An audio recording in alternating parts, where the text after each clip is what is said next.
Hello everyone and welcome to episode 63 of the Xbox Hall of Gamers podcast. This week, I'm joined by the fantastic Charlotte. Hello. The excellent Cameron. Hello. And a wonderful guest, David. Hello. Thank you for joining us. Oh, thank you for inviting me. This week, we're going to talk a little bit about, we're getting towards the end of the year, so we've got a little bit of, Game of the Year news and that kind of stuff floating around. There's some stuff around some box art stuff. There's some awards being given out. And there's some stuff about a potential, Achievement 3.0 project that I'm actually pretty keen to talk about. But first, without any further ado, Cameron's going to transition us to Song of the Week. Take it away. I looked at what's leaving and doesn't take long. I found a quick racer that I could play. I put it on mute and drove around. I rolled my eyes and I drifted all day.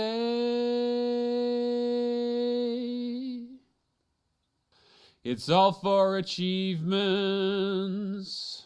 When I fire up some trash I wouldn't pay, just 'cause it's leaving, till I find something better to play. I'll search my backlog for something to play.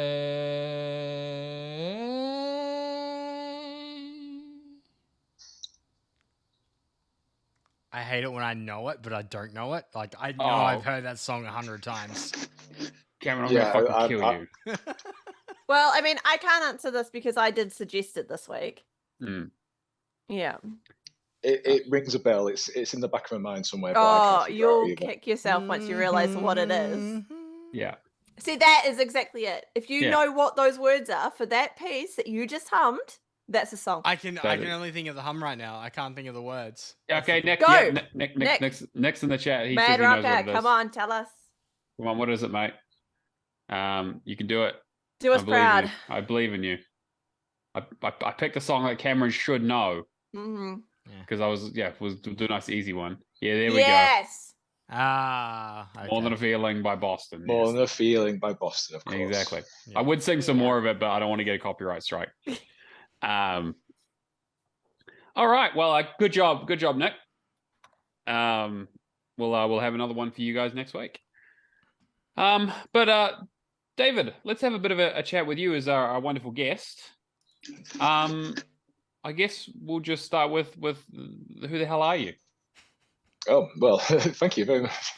Well, my name is David Milloy. I'm a UK resident, English, and I'm 40 years old. I've been gaming for a heck of a long time, since like very early 80s, well, mid to early 80s with the old Ataris and Commodore 64s. And been playing ever since, mainly on Xbox. Used to have a PS1, PS2, but when I got the OG Xbox, just kept on going. Cool. Yeah. And can you tell us what do you play now? Console-wise, I've got the Xbox Series X, mainly stuff on Game Pass. There's no real genre of game I stick with, mainly shooters. But I like to think of myself, like the phrase "jack of all trades, master of none." But I consider myself like jack of all games, master of none. So there isn't really a genre of game I don't play. The only thing I don't really stick around with is like From Software. Not that they're bad games, but I can't. I'm at an age where I can't spend 6 hours trying to beat one boss. So like, even though Elden Ring looks amazing, it's just like, no, that's not for me. Give me Butterfly. Give me 5,000 gamers going 5 minutes. I was gonna say you're like the baby. You're taking over Rapture with baby games. Yeah. Give me Grounded. Give me a save file for Grounded. I'll sort that. That's not bad.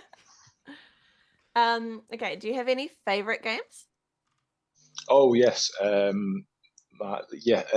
a kid, the first two original Sonics on the Mega Drive / Genesis, depending on where you're from. What about this one? Yeah, Cameron's ready. Yeah, he's got. Frontier. Yeah, let's. Sonic Frontiers. It's. I think the most glowing review for that is like, it's not bad. It's better than we expected. And that's when Sonic Team like opened the champagne. They're like, oh, thank fuck. Yeah. Oh my god. It's like, we got a mildly good review. it's like 70%. Holy, yeah. You know what? 3D like, Sonic games. It's dropped. Like we're gonna talk about Black Friday sales a little bit later too, but like it's actually dropped in price here. I think by like 40% already, like for Black Friday, and for like I've even not checked picking what up it's like. then. It's pretty solid. I've not checked what it's like here in the UK, but I'm assuming it's around like £40 here, so it's Yeah. easily something I'd probably pick up. But yeah, the favorite games, so Sonic 1 and 2 on the Mega Drive is like probably like the game that really got me into like gaming. Like this is something I obviously like and will want to carry on doing. The first Halo, but mainly Halo 3, it's probably the two favorite from the franchise, and then Overwatch. When Overwatch came out in 2016, I was like balls deep in Overwatch. Like I didn't play anything else for like years apart from Overwatch. And Overwatch 2 has kind of semi broke my heart with the whole battle pass, but I do like to tip into that as well. So there, if you did like a Venn diagram of my 3 games, they're your 3 games. Oh, and what got you into achievement hunting? Because you're of course like part of our little community now. Yeah, little niche. Weirdly, I mean, I think whenever you pop your first achievement, you kind of you're like into achievement hunting at that point. So when I got the Xbox 360 back in like 2006, like Hexic HD, I think was everyone's first. Because I think it was like already pre-installed on the 360. Yeah. But in a weird way, and it's a bit weird saying this, I think with lockdown and COVID, I think we all obviously, because with what I've got, I literally had to stay. Like the UK government was like, you're seriously at risk for health reasons. You need to stay in. So from like March 2020 to August, I literally couldn't leave the house. And so if you go on my true achievements graphs, you got all those completed games and gamer scores. It's like 2006, like, and then literally 2020 is like, whee! which I think was a lot for the same for a lot of people. Like everyone, like you couldn't really do much at the time. So yeah, so like I think most people were stuck inside. Yeah, so from like 2016, from like 2006 to about 2020, I probably like went from like 0 to 100 gamer score, but then from these last 2 years, I've gone from 1 to 500,000 gamer score, so it's kind of really rocketed up at that point. Yeah, you pushed really hard to get to that 500k mark. Yeah, I was on like 380 at like December last year, so I tried to do it to like get to 500 at the end of this year. Did you plan what game and achievement you were going to use for the 500 mark? Not really. I thought I'd get it later than I did, and so I thought, Callisto Protocol, which obviously has come out this weekend. I thought, I'll try and make that to be the 1,000, to be the 500,000. But with like Grounded and all these other things that came out, it became a lot easier, a lot quicker. So there was I tried to make it land exactly on 500,000, even if it meant, I think it was like a title update. I forget which game it was, but I made sure to not get get my photo evidence before I got that final achievement. Right on, yeah. Because that was going to be my next question. That's the most important one with hitting a milestone. Is did you hit it on the mark? I did get it on the mark. Yeah. It doesn't. Mate. It does not count. If you don't hit it on the dot, you got to start again. You got to delete your whole tag, like and just 100%. I'm so going over 1 million intentionally. Like, that's awful. You're gonna do like Mike and go like way over, or just edge it right on the like 990. Like what did you do? 999, 980 or something. Yeah, I mean, if you can meme it, if you can do like 1,000,001, then that's perfect. Yeah, that's actually someone did do it, didn't they? Yeah, that was Kirby. Chin Dog. Kirby. He intentionally did it to piss Alex off because that was he's a real stickler for milestones. Yeah. And what was your proudest moment in gaming? Proudest moment in gaming? Well, there was I wouldn't say proudest moment, but one of my favorite moments actually came this year. I was playing Shredder's Revenge, and I was grinding out the level 10 get all characters up to level 10 achievements. And I had my daughter with me. She's only 5, and she was watching obviously like the cartoon game on the TV. And she was like, and she's really into Minecraft. She knows more about Minecraft than me. I do at this point. But she watches Minecraft videos on kids' YouTube, and she really loves it. Yeah. And in Shredder's Revenge, you can throw foot soldiers at the screen like you could do in the original arcade game. And she saw me do it, and she was like, "Oh, Daddy, I want to do that." So I plugged her in, gave her a controller, like signed her in for a second character. And I told her how to I cleared like 90% of the guys from the room and left her one foot soldier. I was like, "Oh, just use the left stick and move up and grab the guy." And she moved up, and I think she was playing Raphael at the time, and she grabbed the guy. And I was like, "Oh, now press, I think it's down and X to throw him at the screen." And she did it, and the guy came towards, and her face lighting up that she did the thing. It was so cute. You're introducing the next generation. Exactly. I mean, when people talk about games of the year, that will always be one. It's a great game, and people should play it. But that moment has always been like, oh, that's a reason. That's why that's going to be a game of the year for me. Have you checked out the Cowabunga collection? Because I had the same experience with my daughter with that. I've not. I've seen it. It's not a bad completion. That's one of the, and I think it has dropped in price. But I've not got it yet. Yeah. Hopefully that hits Game Pass eventually, just because the biggest thing with it is the price. But having God mode and all that for like a 3-year-old is perfect for me. Yeah. Cool.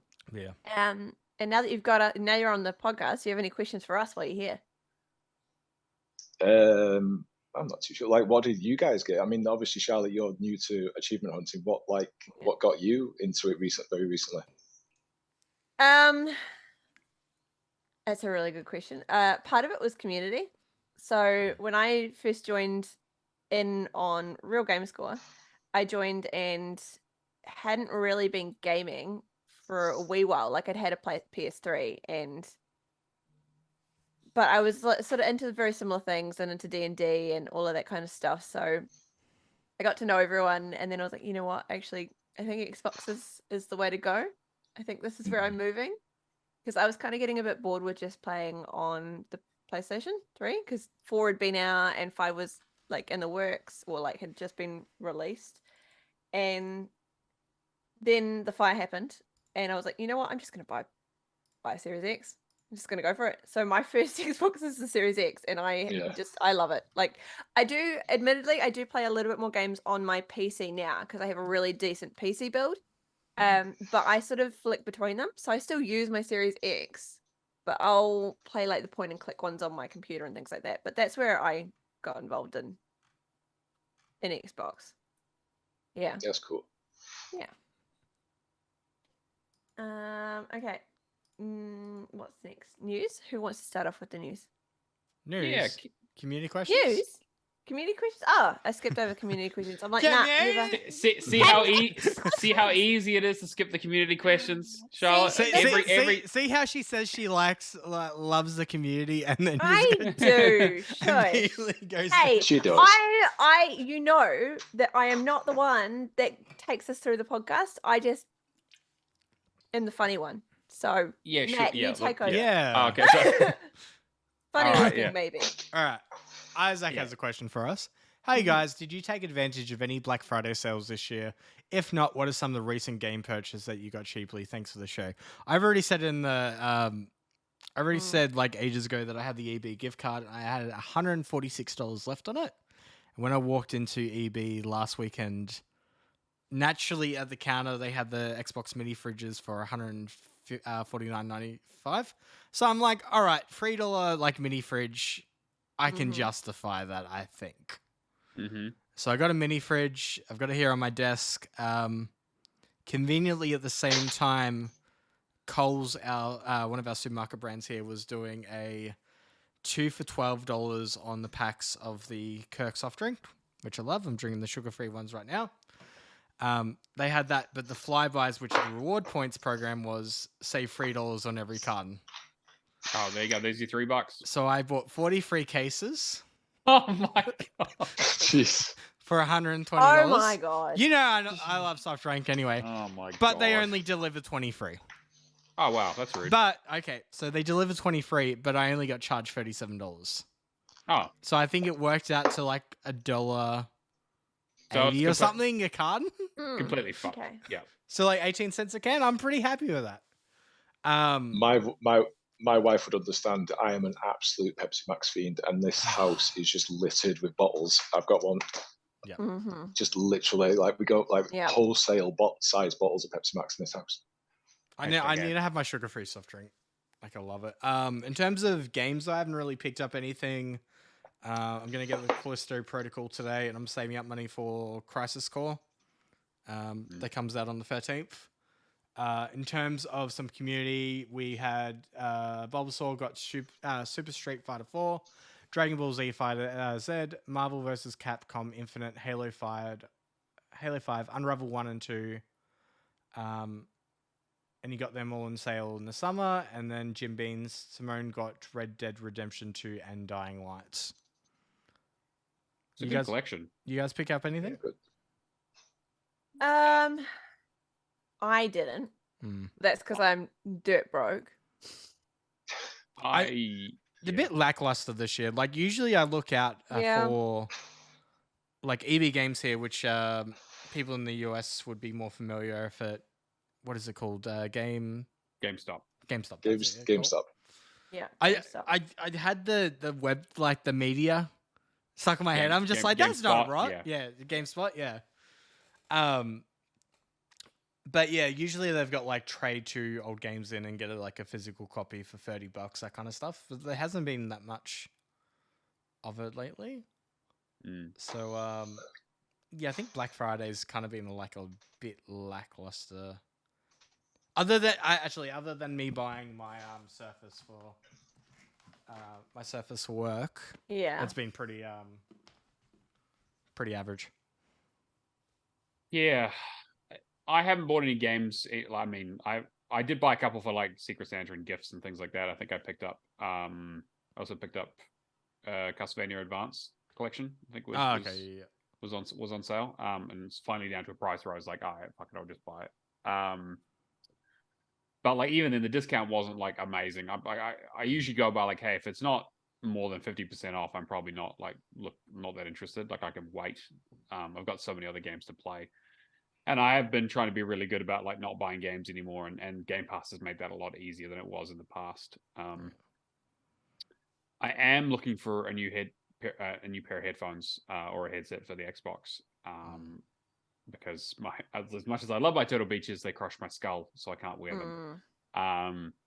So I'm looking at potentially getting a pair of Astros, but those are very fucking expensive. I think Astros are overrated too. Yeah, I mean, if in terms of like, it's like Turtle, I can't wear Turtle Beaches, so I'm trying to find something else, and Astros got recommended, but. My question is, have you tried my Xbox ones when I've been up there?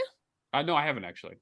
Because that could be something that could work. Like even if you do, they're actually pretty decent, and they're like for what you use them for. Yeah, they'd work, but I use them for like I don't use them as much because I've got my dual setup, so I can just open OBS and pretty much run my audio through the PC. Yeah. And these are the lightest headset that I've ever worn, so I usually tend to stick with them. Yeah. I think my problem is that so I'm struggling at the moment because I currently have this set up for podcasting and for streaming and stuff where I have my headset plugged into my mic and that filters through the PC. But I then can't use it for my Xbox. Yeah. So if I want to use my Xbox while still using my PC, I have to use the Xbox app on my PC. But then I don't get games. So my other option is using my Xbox wireless headset and having it connected to both the Xbox and the PC by Bluetooth or whatever. So like that works fine. Yeah. It's 2022. Why is it so complicated? Yeah. Like I mean, I am using a wired headset with my PC, so that makes sense why I can't use it. But still. I mean, there's headsets that you can get that do both PC and console, but like I found particularly with Astros, they're just too bulky for me. And even the Logitech ones that have the Xbox and the PC functionality were like way heavier than these ones. Yeah. I mean, like I've basically like assigned headsets to the devices that I have, right? So like these things only go for this PC for basically just for this show, and occasionally when I'll play a game on the PC.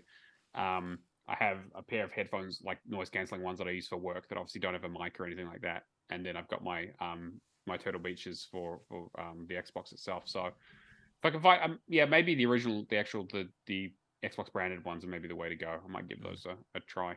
At least to try it.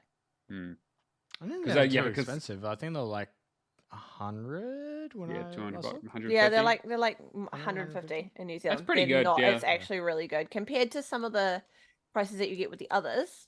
Yeah, like Astros are like $650, and like they're down at the moment to like 500 for like Christmas, but that's still a big fucking chunk of change. They're 150 for us in here now. I swear I got them cheaper, but I wonder if Microsoft Xbox. Do you know how I think Maka released a video? Do you know how you can like swap your controller from Xbox to PC with the sync button? The double tap sync button thing, Yeah, the double tap. I wonder if they should sell a set of headphones with the double tap sync button, so you can go from PC to console quite easily. That would be cool. I think the thing with it was that that would work the same actually potentially. Yeah, you're right, because it uses the same kind of connectivity. I'm not sure if it's the exact same. I think there is some level of functionality there with the Bluetooth. With the Xbox headsets. Yeah. Yeah, so like I can adjust the sound just by the so like when I'm using it, I can, if I have my PC on, I can adjust whether I have my PC sound or my game sound with this one, and it can also control if I can hear more of the party or more of the game. And like the PC sound still comes through. So there's a little bit more control on it, which is good. I just know it's like you have to, if you're going to buy a lot of those headsets, it's like you have to buy the Xbox One, because the connectivity that it uses with the Xbox doesn't work with, say, like a PlayStation, for example. It's proprietary that they put in there. Yeah. So I'd be curious to see how they would do that. But I mean, pretty much all of them work on PC, because why the fuck wouldn't they? Yeah. But I'm keeping an eye out for any games that are kind of like on the periphery. There are a couple that I'm like, like I'm looking at like maybe Callisto Protocol, but I'm kind of umming and ahhing about that. So, I mean, I'm picking up Callisto Protocol, so you're probably going to play for me anyway. I think I'm probably going to buy it, but probably in a couple of weeks. I think Dio has only actually because he already owns majority of the games that were on the list for the Black Friday sale. He only ended up spending like $20 US, if that. Yeah. Like, I think he bought like 4 games. I think that's pretty much how it used to be. It used to be that like before Game Pass, and when I used to be on my biggest spending binges, I would put aside like $200, $300. Yeah. When Black Friday would roll around and just pick up everything that was on a decent sale. But now it's like it's a lot of the same games, and if they aren't the same games, the discounts aren't very good, or they're all on Game Pass. Yeah. So I'm usually keeping an eye for DLC. Actually, really is kind of what I'm, stuff that you just can't get in Game Pass. Yeah. See, I haven't seen that much DLC lately either. That a lot of these games in Game Pass too are like, I don't know if they're just getting that initial funding, they're completing the game as how they want, and then that's it, and not worrying about the the tail end of it. Otherwise, it's just live service games, which is going to be constant updates anyway. Yeah. But yeah. Next question we had is, what game in 2022 compelled you to play it based on this is a question that I asked based off a Twitter thread that I saw from one of my Twitter mutuals, Courtney, who was a freelance writer for a few gaming publications here in Australia. She put up a survey just like, tell me the best cover art you saw this year, essentially. And I asked 2 questions in, was there any game in 2022 that compelled you to play it based on the cover art? And what game had the best cover art in 2022? Bulbasaur said Gods Will Fall. Immediately regret picking that up. And Moonzoom said, 1, you suck at parking, but I stopped myself when I saw it having unobtainable. And what game had the best cover art? I guess you suck at parking. Personally, cover art is enough to make me want to play a game anymore. Breakdown for the original Xbox ruined it for me. Breakdown. Yeah. Yeah. I don't really like. I'm trying to think of any cover art in the last year, and I'm like, I don't look at cover art. I look more at like what the game is going to look like in game. That I'm more interested in than the cover art, because I know that the cover art doesn't necessarily always match, and so I want to see gameplay, or I want to see actual screenshots from the actual game rather than the actual cover art. It's interesting though, because like we're all Xbox players, but because I deal with Steam so heavily in my job, the two most important things of a Steam page are first your trailer and your capsule art. Yeah. Yeah. Because your capsule art's realistically, if somebody's just scrolling through, that's going to be the first indicator, that that captures you. But it's that screenshot that I would go for, right? Rather than the cover art. The cover art is nice and it's cool, but I want to see the actual. Actually, okay, Tunic would be the only one. Yeah. Tunic's got a beautiful cover art. Yeah. Beautiful cover art. I mean, it's beautiful all the way through, to be fair. Like it's just a beautiful game, but you know what you're going to get from it. I think the other thing too. Sorry, David, you go. No, I'm kind of like in the same camp where I usually only see the tiny thumbnails on the Xbox Marketplace, but I'll go on the game and then scroll up and look at the trailer that plays, and that's what I'll probably judge it off. Because some of the games I've played, I've got terrible cover arts. Like Vampire Survivors has got a terrible cover art. Well, kind of terrible. That's just very retro. Intentionally, yeah. Can I just say with Vampire Survivors, I was actually there's this guy. I'm still waiting for a vampire to turn up. Yeah, right. So there's a guy that does breakdown and Steam pages. I signed up for his marketing course. With the actually, I tell a lie. In the Black Friday sales last week, I got a game marketing course, like with a whole bunch of like Steam breakdown pages and all that, and another class on wishlist and virality and all that kind of stuff relating to Steam pages. I was looking at the Vampire Survivors one. They actually had that original key, like capsule art, but then they changed it to mimic a more Castlevania kind of style look. Oh, okay. To attract more sales. Well, yeah, the cover art for it does. I mean, it clearly has a kind of I forget what the whip guy's character name in Castlevania. Belmont on the front. Belmont, that's it. Yeah.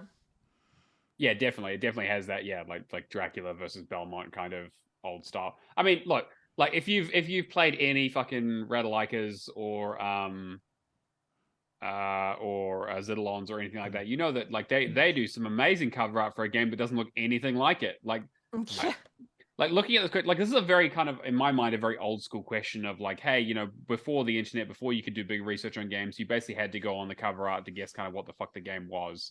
Yeah. And even at my age, I was like, you know, when I was a kid, remembering going to like Blockbuster and being like, okay, I don't know anything about these games. There's a bit of a blurb on the back. There's a really out of focus screenshot because it was taken in 420p. You know, what the fuck is this game? It's like, well, you know, the cover art looks all right. It's got a dragon on it. I'll try that. But these days, you know, it's like I don't play a game unless I look at the achievement list. So like, we have other reasons for looking at the game before we actually get to that point, which is interesting. Yeah, I remember like Space Invaders and the Atari had a fantastic cover, and then you play it, and it's like, oh, there's 4 colors, and three of them are me. Yeah, exactly. It's interesting though too. Like, I think the mentality is what, like, especially Steam sales and that kind of stuff. It's so easy to be like, it's only $1. I don't even need to check this game out. I'm just going to add it to my library. Whereas in, you know, us Xbox players, we're a little bit more. We respect our time a lot more. All right, Steam, it's at your library, and okay. Actually, to be fair, Steam is an absolute cesspit. It's not quite that bad on Xbox. Yeah. Like, you go in, you look at the capture, you read the blurb and all that. You'll probably have a look at like, if you're an achievement hunter, you'll have a look at the achievement list. If you're not an achievement hunter, you know, you'll just go off the blurb and that by itself. But capture art makes up like, if you got terrible capture art, it's not a good not a good ride. Like, I was having a look at some of the old school, like really old school capture art, and some of it's just absolutely terrible. I can't think of what the game's name is, but it's do you know like the what's the movie? Like when they got the hooks. Clockwork Orange. Oh, you mean Clockwork Orange? Oh yeah, Clockwork Orange. Yeah. Forgot the name for a second. There's one just go and cover get art my that glass is of like milk. that. The most addictive video game you'll ever play. Right. And has like nothing to do with it. I can't remember what game it is, but That's what was it? That's Vampire Survivors, isn't it? Yeah, right. I mean, Vampire Survivors is the most addictive game you'll play this year. What was that fucking cover art for that game? Hang on, I'll find it. It was an Atari game. Yeah. Anyway, going on, Berserk Lemon said, if we had older games, then probably Days Gone. Seen the bike and bought it, played it, and loved it. And probably say that the best cover art this year was Elden Ring. Yeah, Elden Ring had a good one. I mean, I like some of the very simplistic ones, like sorry, talking about older ones, like the Elder Scrolls used to, like Skyrim and Morrowind. It was just Oblivion. Yeah. It was just a symbol on the box, and you're like, "What is this?" It kind of looks like a book or like an ancient like tome. See, I kind of like the minimalist covers, right? But I also like when they're like, "Hey, we're gonna do some anime ass bullshit and have like 50 characters and some explosions and shit happening on screen and just like super over the top." I mean, it catches the eye, right? You're like, "Wow, this looks like some anime bullshit," and I'm probably gonna try it. I'll go over to the webpage. Like when you say minimalistic and all that, like Quake is such a good. Yeah. Just. Quake does have a really good art. Yeah, Quake, Morrowind, that kind of stuff. Like, just very simple, but still gives the vibe of what the game's going to be. See, I think like I loved Tunic's artwork, but that does not even give you an idea of what the game's going to be like because it's so different when you actually play it. To be fair, I think like Tunic. But Tunic's like. We'll probably talk about it next week in the Game of the Year stuff, right? But I think that even playing Tunic doesn't give you an idea of what Tunic is until you get to a certain stage. You have no fucking clue what's going on. It gives me better vibes than Somerville, though. Yes. 100. But it's good. It's like a good not knowing what's going on. Yeah, Somerville is a different kind of confusing. Yeah. One thing I'll say, more mystery than like actual confusion. Speaking of Somerville, like Inside and Limbo had great cover arts. Yes. Yeah. Oh, I just kind of like those Yep. Yeah. If you're looking for an absolute classic cover art that doesn't make any fucking sense, Phalanx for the old Super Nintendo has a guy with a beard with a banjo on it. The game is like the game is like a shmup. Like you fly a ship around in space. On the cover, there is a tiny ship that you can see in the corner there, but it's just a dude. And they're just like, yeah, we just wanted an interesting cover, so we just kind of use this guy, and it has nothing to do with the game at all, which is pretty fucking ridiculous. But some of the old Final Fantasies, like 7 and 8, had just had like that kind of symbol on a plain white background with just a symbol, very striking kind of. That they were always very cool. Like that's a game where I think that like that's one of the things where it's like the name carries everything, right? You don't need to see like you see Final Fantasy, you're gonna buy it. Is usually the you idea. don't really need to know what the But even like Final Fantasy 7, I mean that was kind of like not the first one to come to the West, but like obviously the very biggest one. But first one to hit the PlayStation, that was the big code. Yeah, right? definitely, yeah. And obviously the whole naming was a bit weird because it was Final Fantasy 7, but it was the fourth one to come out of Japan, so. I think in the West it went 1, 2, 3, 7, and everyone's like, "What's going on?" But really, it was like 1, 4, 6, 7, and it was just it was quite madness. Oh man, I'm trying to think of some cover art of something that I picked up that was absolutely awful. Oh, what was this game? Chaos, right? No, not Chaos Reigns. Chaos something or other, and it was like it was your standard kind of hack and slash. Like single A kind of slightly budget mid-tier development for the PlayStation 2. You saw like so many of them where they were just like, it's like, yeah, we kind of had like a bit of an anime art, like slightly anime, but like, very Japanese influence. The game's only got like 12 levels and it's really fucking hard. It's like, but it looks cool and it's got a cool name. So you're just going to pick it up and try it. Ico's got a cool cover art as well on the PS2. The Messenger. Oh, your Messenger. Fucking amazing cover art. Yeah, and you don't like it does not even like I love the cover art for the Messenger. That was actually one of the reasons why I picked that up on Switch back before I even had my Series X. Because I remember talking to you guys about it when I first started coming on the show as a guest, and I was like, well, these are the games I'm playing on my Switch. and I had the Messenger and loved it. Yeah, it's great. It's way too fucking hard. But... Yeah, fuck yeah. And Bloodstained, Rituals of the Night. Oh, yeah, that is a really good cover art. That's beautiful cover art. Yeah. And that gives the Castlevania vibes too. Fuck yeah. Right. Yeah, 100%. That kind of, I love that Castlevania style of art of like, you know, your Metroidvanias tend to have actually quite good cover art. There's something about that genre that kind of just generates some cool shit because they're like, hey, you know, we've got some cool fucking art. We're gonna, you know, res it up and do an artistic rendering of fucking Alucard. I think it's smart too, like when you're, especially with an indie title, when you're kind of like got that capsule art that encompasses like the vibe of another game. You know, like it makes it an easier sell. But I brought up the power up article. So like just going through it, best anime arts. Some notable entries in it were AI the Somnium Files. That's really great. Good. Has really good art. Yeah, that one's really good. Dragon Ball The Breakers. It's funny seeing these two on screen like this. It immediately makes me just think of the Marvel, like the end game, those kind of like ensemble shot of heaps of a lot of characters on screen. But that's the thing, like the ensemble shot always seems to do really, like I can't really think of, like, you know, the like other than MCU. I mean, it's usually those like, kind of ensemble cast, kind of, you know. It's usually for fighting games most of the time, right? Because they want to show off a lot of the characters. If they either go like really minimalist, where they just show the logo and the thing, and it's like you maybe see like, you know, like was it like Street Fighter, that kind of stuff. Mortal Kombat usually has like Scorpion on there. Smash Brothers usually has. Exactly. Smash Brothers usually has like 12 characters, and then another 12 on the back. Exactly, yeah, because they're like, hey, we got a shitload of Nintendo shit in this. You need to play it. Whereas like Mortal Kombat's like, yeah, we know you're here for Scorpion, so we're just gonna put Scorpion on the thing. Yeah. Where Dragon Ball is like, either it's just Goku or it's Goku and every person that he's killed.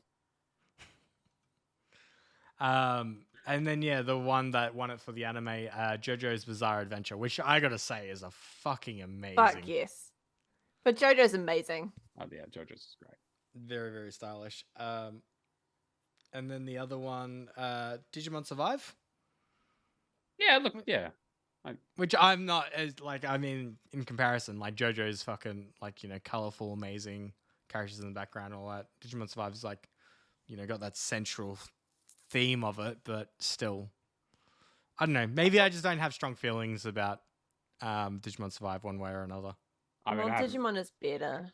I do like Digimon. It's got a better storyline. Yeah. Okay. Based on cover art alone, though, hey, are you saying?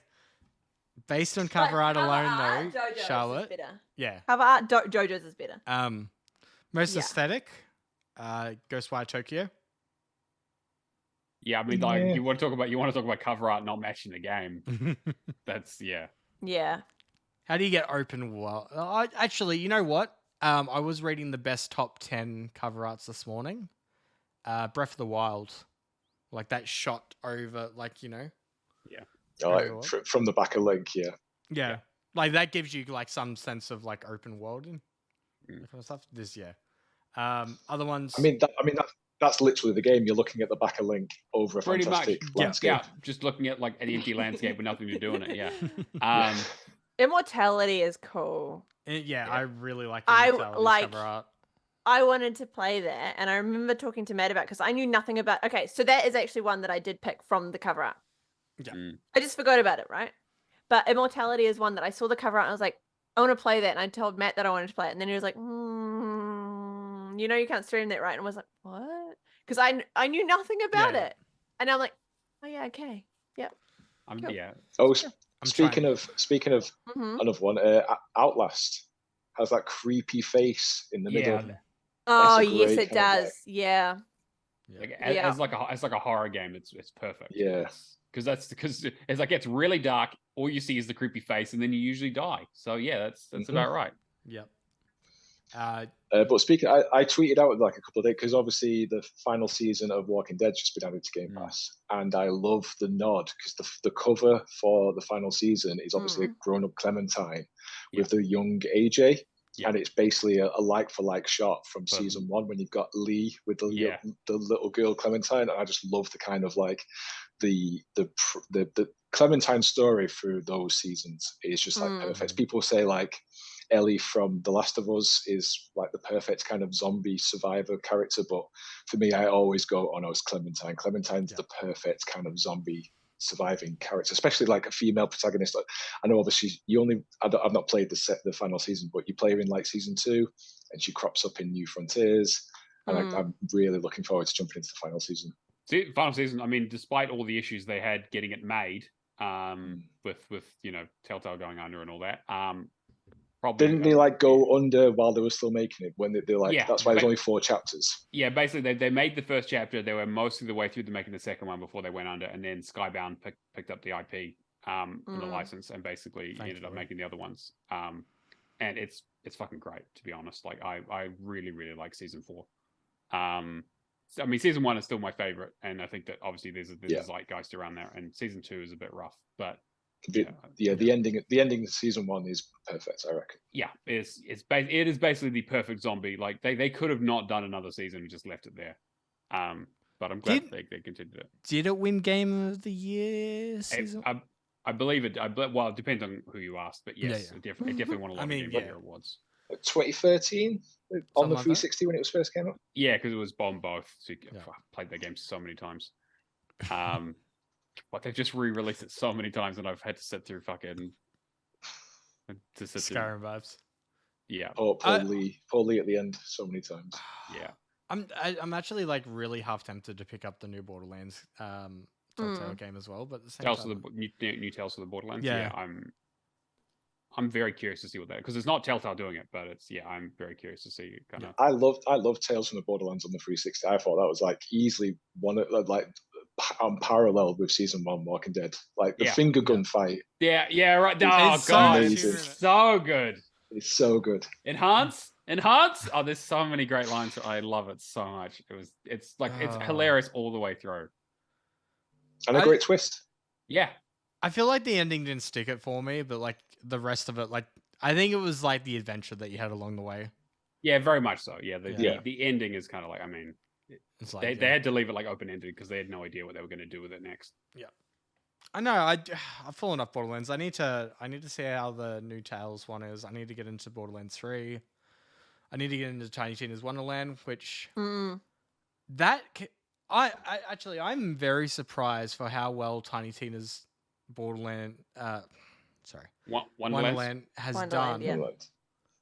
That it hasn't, like, I wonder if it's a recency bias about it not showing up on, Game of the Year awards, or just I don't know. Could be timing. I'm hearing like really good things. Like I had really good things about it, and that it shot past their expectations. But I heard it sold relatively well, but it was hot. It was like really hot stuff when it first came out in March. Yeah, but it was good. I mean, it was certainly 25th of March. Okay. Yeah, it was certainly like more interesting than Stray, which was like interesting for like an afternoon, and then everyone forgot about it. I feel like for some reason in my head, I feel like Tiny Tina's Wonderland was last year, even though it's not. No, there wasn't. Wasn't there like it's this year? Definitely this year. I just, for some reason in my head, it feels like it was last year. They brought out, like, I think Dave was going to say is the there was a Tiny Tina DLC once. Yeah, which they did the standalone for. Yes. Yeah, they did that last year. That was last year. Yeah. Yeah, I don't know. I mean, like, I haven't heard a single person talk about that game basically since it came out. The DLC for 2, that was October, last year. That set up. Yeah. Set up that? No, wait. I'm thinking of never mind. Anyway. Yeah, it's Borderlands 3. Yeah. Yeah, I like the cover art of Triangle Strategy. There's not much really to say other than it feels like your typical JRPG. I don't know. Kind of look. Fine. One that really got me into it based on this cover art, Citizen Sleeper. Yeah. I get really like cyberpunk Edge Runners kind of vibes based off. Very intentional. Yeah. And I played it for a few hours and I really liked it. I need to go back to it. I was just waiting on a proper guide. Mm-hmm. Well, it's randomly generated, so good luck. Yeah. Well, that's the other thing too. And then where to start? Sorry. I was going to say Paparazzi's got a quite a cute cover. I like it's pretty much Paparazzi's good. Mm-hmm. It's like, here's a dog, here's a camera, that's what you're doing. That's the whole game. Yeah. Where to start? It may break on you, it may crash, but here's the game. It's been a lot better now, though, right? It did. I think it got a patch quite early on, and Yeah. Where to start? Longest Road on Earth. Which strange game. I picked up, but I need to still play it. Just based off the cover art. I can't understand why. I nearly fell asleep playing it. It's very fucking boring. Okay. The North American version of the original Mega Man on the SNES has a terrible cover art. Classic cover art. Like he's literally holding a pistol. It's like, what is going on in this picture? Yeah. And then Sonic Frontiers, which doesn't look that weird, but then when you consider it's a blue anthropomorphic hedgehog with sticks for legs, is speeding around in tiny little red shoes, trying to find Chaos Emeralds. What even is a Chaos Emerald? Yeah, I don't know. I think we've just kind of gotten used to Sonic. Everyone knows the story, so it's like normal now. Yeah. Weirdest art though for the year. Shadow Man Remastered. It's faithful. It looks great. I love it. Yeah, I don't know.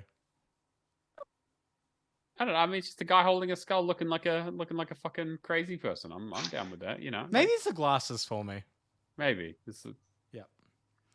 and then box art of the year. Well, any predictions? It'll probably be something. Scorn. Actually, Scorn. Yeah, Scorn is pretty good. Yeah. Scorn. I feel like Scorn should technically also be in the weirdest. Yeah. Yeah. It should be in the weirdest box art category. Yeah. Box art of the year is Gotham Knights. Totally don't agree with that. It looks like shit. Yeah, no. It's the most generic. It's like, here's the 4 guys plus the logo. Yeah, and very ensemble cast. In an alley in the rain. And you can see Batman's reflection in the rain. It's like, oh wow, great work, guys. That's the most boring fucking. Yeah. Yeah. I would agree though. Scorn is probably be pretty high up there. I really dig Stray's cover art too. Yeah. What? Here's a cat. Yeah. Just like cats. Yeah. Yeah. I mean, I'm a cat person too, so that kind of leans into it. But like, Helps. I don't know. We don't need to hear about your fetishes, Ken. You need to calm down. All right. That's not the appropriate time. Speaking of Stray, I mean, on the other games of the year, it seems like apart from Elden Ring, all the other and maybe Ragnarok, all the other games of the year seem to like had a good 1 week window, and like no one talks. I mean, even like a Plague Tale. Plague Tale was like really good for like people were talking about it for like a week or two when it came out, and then it's like no. The problem is Ragnarok came out. So it did. Yeah. But even like Ragnarok had like one good weekend on Twitch, and like no one's really talking about it anymore. I mean, it's not like it's a bad game. It's just like Elden Ring came out in February, and it's still being played. Yeah. And people not only playing it but streaming it, and people are literally still talking about it. Obviously, people are talking about it more because it's game of the year contender. But it's like it's got the legs. It's been talked about for 10 months, which in this day and age for games is like unprecedented, really. I'm interested in the whole like Ragnarok versus Pokemon Scarlet and Violet debate, because I'm hearing like Pokemon Scarlet and Violet's the best looking PS2 game I've ever seen. Just so good.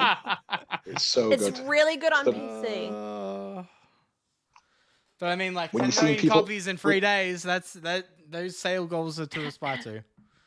When you can see a windmill going like this.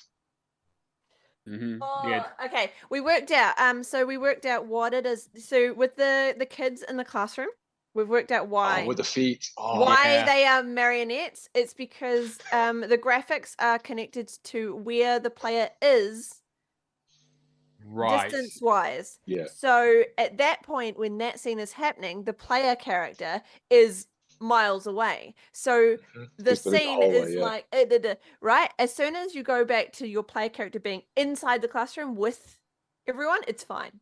That's so funny. Yeah, I've seen people I've seen people get close to the windmill, it looks fine, and they're literally running away from the windmill, and you just see it get slower. Yeah, and so slower it's and because slower. of the distance. So your player character, as your player character gets further away, Yeah, it's draw distance, but in cutscenes they should be rendering them differently anyway. it should, but it's still connected to the player distance, the player character distance. Don Quixote would have a fucking field day with those windmills. That's a very weird and specific reference. Yeah. Matt with his weird references. That's my literary nerds out there. Everybody in the audience is just going like, "What?" Don Quixote is such an amazing, weird fucking story. Also, no Snorlax in the new Pokemon. 0 out of 10. Does not get my approval. That's criminal. That is that's so Snorlax mean. is a great Pokemon. It's like I think it's the first Pokemon game without Snorlax. Mainline. But yeah, not happy. So there's literally a dog that's called Mastiff. Yep. Oh yeah. And it looks like a Mastiff. Yep. Well, like they really worked hard. There's also a flamingo that's literally just flamingo. It's literally just called flamingo. Yeah. It's like they worked real hard on those names. It's not even a different color or anything. It's literally just a flamingo. It's literally a flamingo. This is why. No, to be fair, there are some Pokemon like some of like the because Violet's in the future and Scarlet's in the past. Mm-hmm. So the future Tyranitar looks like Mecha Godzilla. Yeah, he does. It looks amazing. I mean that is pretty cool. Cool. Before we move on, we also got a question from my good friend Firehawk in the chat here. Yes. Asking, what game did you play this year that you'd be excited if they announced a sequel to? Guardians of the Galaxy 2. Actually, that would be a good one. Yeah, that would be pretty good. I'll answer for Matt. Elden Ring 2.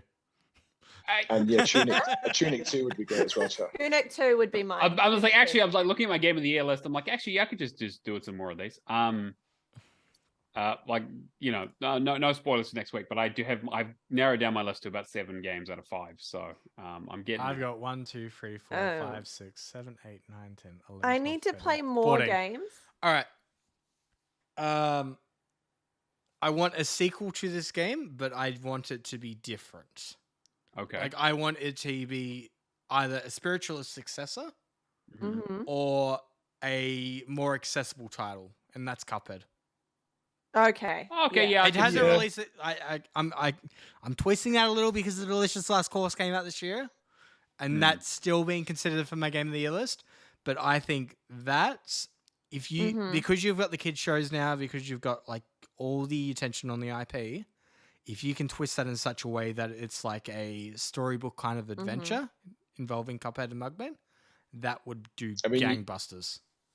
I mean, we waited 6 years just for DLC, so you probably were going to wait for like 10 years for a sequel.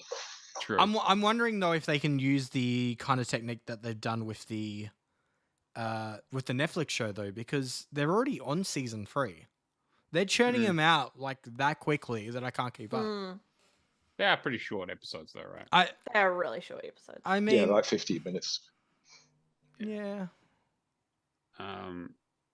Other than that, I want more. I want like more Shredder's Revenge. That team did really well. Yeah. I don't know. I think Shredder's Revenge was a fantastic like lightning in the bottle. I think they should leave it alone. I think if you start messing with it, he's going to spoil the formula. Yeah. For me, it's easy. Persona 6 would be amazing. Yeah, that would be real cool. I'm thinking like Vampire Survivors too. Yeah, I guess. Yeah. More vampire, no, less vampires, more survivors. Less vampires. Actual vampires. I mean, so Charlotte and I have been playing As Dusk Falls. Yeah. And like a sequel to that would be actually like, for them to, because it leaves on a spot where they could easily do more of it. I'd be very surprised if they didn't announce or a new story. Yeah, well, it depends what the story. Yeah, it depends what the canon ending is for it. Yeah, right. Yeah, which one is the actual ending? Yeah, I'm just like looking at the things I played this year. It doesn't make sense to have sequels to a lot of that. Like I'd like another Zero Escape game, because I played both of them. Well, I played all 3 of them this year. True, yeah. And so like doing another one would be amazing. Or another Danganronpa, or like I like all those series. Yeah, I don't necessarily need another 4. Another Escape Academy, actually, I would be very excited for. Yeah. Yes. I know they're doing DLC for it. They are doing DLC. Yeah. So like. But that game was great. Like it was, it was the right amount of difficult. Had a really, really great time with it. Yeah. I don't know. I'd follow the guide, so I yeah, right. Yeah, fair. Yeah, Charlotte and I played through that, and we had a good time working out all the puzzles. I think it was only like one that we got kind of stuck on. Yeah, we did. Yeah. Also, a sequel to Paradise Killer would be amazing. I know no one's fucking played the game, but it was such an interesting, weird experience that I'd love to see what they do with it because it's so out there, and it is on my potential game of the year list. So I will probably talk about it a bit next week again for those who have missed it. But yeah, I think that's all I can think of at the moment. And like, if they do another Plague Tale 3, I'll definitely play it. I don't know if I'm like super, super excited for it, but like I enjoyed 1 and 2. So not necessarily a sequel, but if like we had the Pac-Man collection this year, maybe something like that, Pac-Man arcade, maybe something similar to that. Like I like the whole kind of like having arcade cabinets, having a little character walking to and from it. If is it Bandai Namco have Pac-Man? Mm-hmm. Yeah. If they could like dip into more of their IPs to do more arcade stuff like that, I think that'd be pretty good. I thought of one, and I'm 100% like I will be very surprised if they don't do it. Destroy All Humans 3. Yeah, that'll happen. Yeah, that'll definitely happen. Yeah, because like I didn't care for one. I didn't care for like the remaster of 1, but 2 is such a solid game, and I don't know why I've forgotten about it, even though I enjoyed the hell out of it. Yeah, it's not on my game of the year list or anything, but I did think about it. I think it would be like an honorable mention for me. Yeah, it's a good game. I didn't play it this year, but a Man-Eater 2 I think would be pretty good. Yeah, actually, or something along those lines, right? 2, like, even if it's not necessarily Man-Eater 2, but like using that tech or something, Yeah. I just don't want the DLC like dragging it on again. Base game was great for that, but yeah, I only played the base game, but I heard the DLC was really good. DLC was just like it just like after playing the base game, it just didn't really need to exist, in my opinion. Yeah, more of the same. Yeah, I've got it all installed. It's been sitting there for ages, but obviously other things always get in the way. Yeah. All right, let's move on to the news because we have been chatting for a little while. Yep. All right, where do we want to start? Do you want to start with the Starfield stuff? Yep, cool. So Todd Howell's on a podcast recently, the Lex Fridman podcast, discussing about how Microsoft's $7.5 billion acquisition of Bethesda's parent company ZeniMax benefited the developers Starfield, which will be released next year for Xbox and PC. However, he has talked about there being a pressure to deliver a system-selling title, which is a new responsibility for them. Which is interesting because I haven't really thought of like Starfield as a system-selling title. I mean, it's supposed to be like Xbox's flagship. I mean, we should be playing it now, and it's going to be like the start of the next year. It's going to be like, here's 2023, here's Starfield, here's Starfield Remaster in a year's time, and here's Starfield Anniversary 2 years time, and here it is on Alexa. Starfield Cross, here's 2029 Skyrim crossover. Starfield on your Samsung fridge. Yeah, exactly. Yeah. I just found it interesting because, like, obviously, I just haven't drawn that mentality of like Starfield would be this big console seller. But then at the same time, like, you look back at Halo and like Halo did really well, that first few weeks with the campaign, and then, hey, where's the content? Because it became the message. Whereas in like God of War Ragnarok, for example, I would definitely say that would be a console seller. Yeah. It's weird for the No, you go. It's weird for the timing. I mean, if Starfield's supposed to be a console seller, to release it at the start of the year seems like an odd time to delay it. Sorry. I mean, I know the. Sorry. The mute for a reason. I was trying. I'm not editing that out now, so. Okay, go. Sorry. I sneezed, everybody. If you didn't tell, I sneezed. Mm-hmm. If you didn't notice. I mean, I can certainly see Starfield being a proper like Game Pass pusher. Yeah. Like rather than a console pusher. Like I can see Starfield getting lots of more people signed up to Game Pass. See, that's rather than selling consoles. That's the thing too. Like it's like you know, you get your PlayStation stuff with Ragnarok and that being console sellers, but then all these new titles, I 100% agree with you. Like it is a Game Pass pusher because end of the day, I don't even need to have a Series X to play Starfield. I can play it on PC.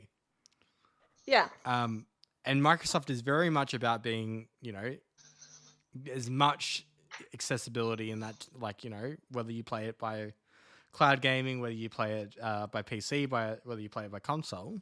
Like, obviously, there's going to be areas that are better suited for certain players, but I very much think, like, you know, Starfield, Redfall, those kind of games are going to be those kind of ones of just like, all right, I haven't found anything in Game Pass that I've liked for a while. Like, I'm talking the mass majority. I'm going to restart my subscription just to play this one game. I can see Microsoft doing the £1, $1 a month thing for Starfield. Oh, 100%. Yeah. But yeah, it's just interesting him talking about the, you know, that they got their top engineers at Xbox to make the game sing on the consoles. I mean, personally, for me, I wasn't blown away with the 15 minutes of gameplay footage that they showed back in, when was it, June? Yeah.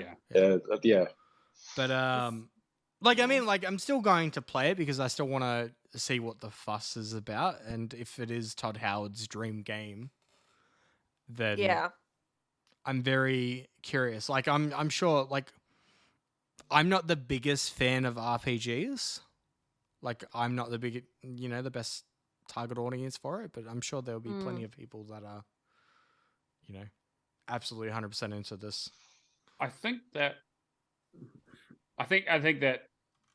I was debating where I was like, okay, is he just saying pressure to sell consoles is kind of shorthand for like getting people into the ecosystem? Is that just his way of saying, yeah, we want people to sign up to Game Pass to play this game? Or are they positioning Starfield to be like, actually, this is something that people want to buy a Series X for? Because it's, you know, like, it's one of those things where it's like, hey, it's a mass market game. The majority of people who are going to play it are going to be that 18 to 35 male demographic, right? Who are generally people who buy PlayStation 5s and the Series consoles.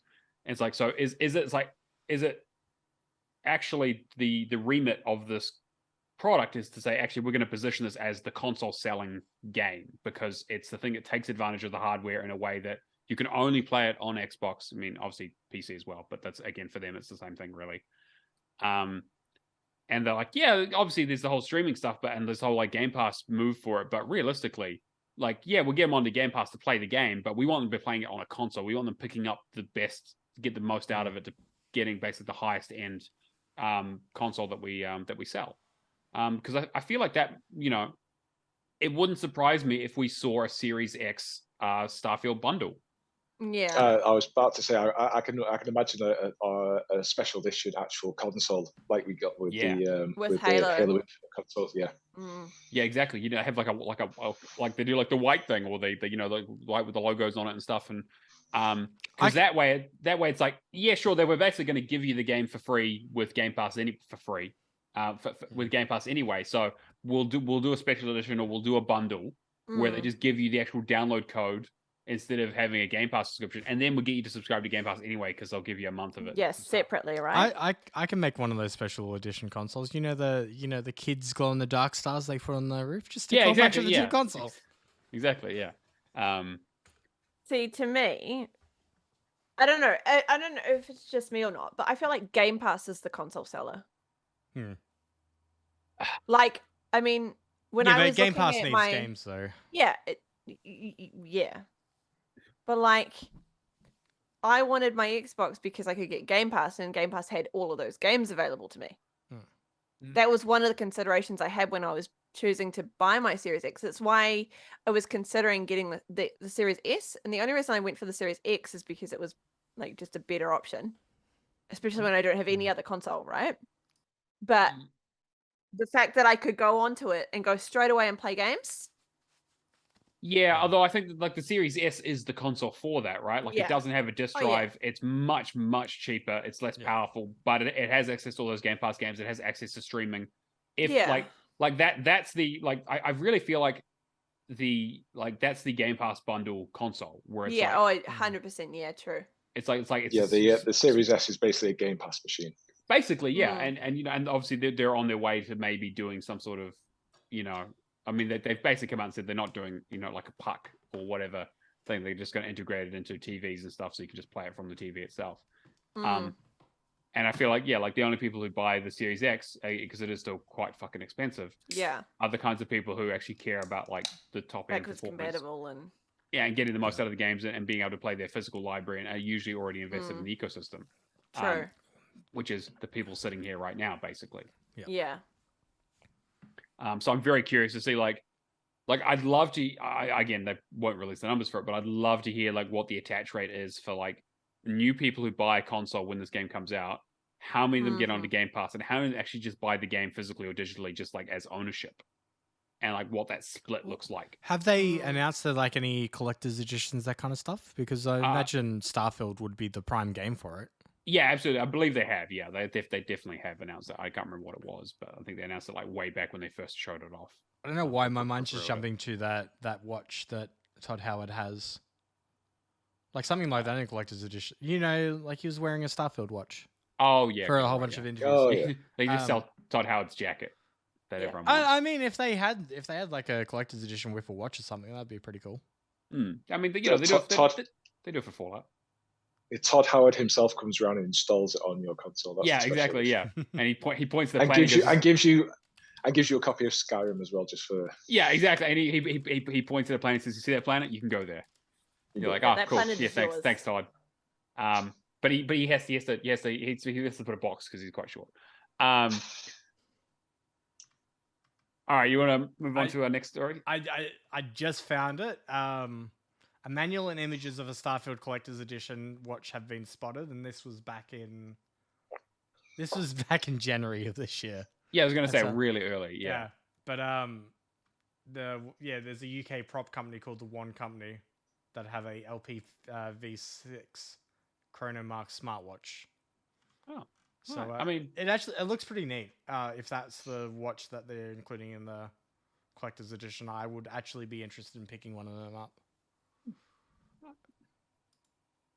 Is the Starfield symbol the rocket taken off with the kind of stylistic kind of with the stars, the stars around in the circle thing, But also in this same interview, he talked about Machine Games' Indiana Jones title. Yeah, I haven't heard anything about that since it got announced. Yeah. So he said that the game would be a unique genre mashup with the action adventure side. He said it's very unique. It isn't one thing intentionally, but it does a lot of different things without explaining what genres he was particularly referring to outside of action adventure. So basically, they haven't made it yet. That's what he's saying. That's. I wonder if something's going to be shown soon, because they've just released the trailer for the new movie. Yeah, I was just thinking that actually. I saw that the trailer actually looks all right. So the interesting thing too is not as bad as Crystal Skull. Which is not a high bar, I'll give you. We don't talk about Crystal Skull. Crystal Skull does not exist. Sorry, what's Crystal Skull? Does that? What are we even discussing? I only thought that was free. There's only two, really. The South Park episode when they talk about Crystal Skull. Oh, that's perfect. That is the one and only movie I will refuse outright to ever watch. It's not great. This But, new one looks okay. Yeah, he also, Todd Howard also said that he had a bucket list of games that he wanted to do, and he originally pitched the project of LucasArts back in 2009, to which he just couldn't get it off the ground. The deal fell apart, but then a decade later, he repitched the concept and got everybody on board. Right, because that would have been just after a couple of years after the was it like Fate of Atlantis or whatever it was, the one on the original Xbox that did actually quite well and people really liked. Yep. So I'm very interested to see where like Machine Games takes it, because obviously there's a it's weird. It turns into like a first-person shooter with dual-wielding guns, and you fight Mecha Hitler at the end, and it turns out it was actually just a stealth Wolfenstein 3 game. I mean, is it weird though that I can think of like Playground Games being capable of doing Fable, even though they do Forza Horizon, but I can't think of Machine Games doing Indiana Jones, even though they done Wolfenstein. Yeah. I can't get it out of my head. Like, Indiana Jones is just gonna be whipping heads off people, and Indiana Jones does fight Nazis, so it's not that far of a leap, to be honest. It's not really. Maybe that's all Machine Games wants to do, just fight Nazis. They just want to make a game to fight Nazis. Yeah. I mean, someone's got to do it, right? Yeah, exactly. It's not going to be Kanye West. No, it is not. You just aged this episode, so thanks for that. This episode's going to get listened to in like 6 months' time. People are gonna be like, oh, you mean? Yeah, actually, no, I can't even make that joke. Let's move on. Do you want to do this one on Elden Ring success? Yeah, sure. So, Miyazaki has basically said that he's trying not to get distracted by Elden Ring success, which is the most fucking pat yourself on the back thing I've ever fucking heard in my life. I'm so successful. This game has done so well. I've won so many Game of the Year awards. It was like the guy who pulled Flappy Bird off the thing. He was like, I'm making too much money. I can't keep exactly. in the marketplace. Yeah. I can't handle it. God, the Flappy Bird fucking suck. Fucking people selling their phones for like 15 grand and that after. People love Flappy Bird.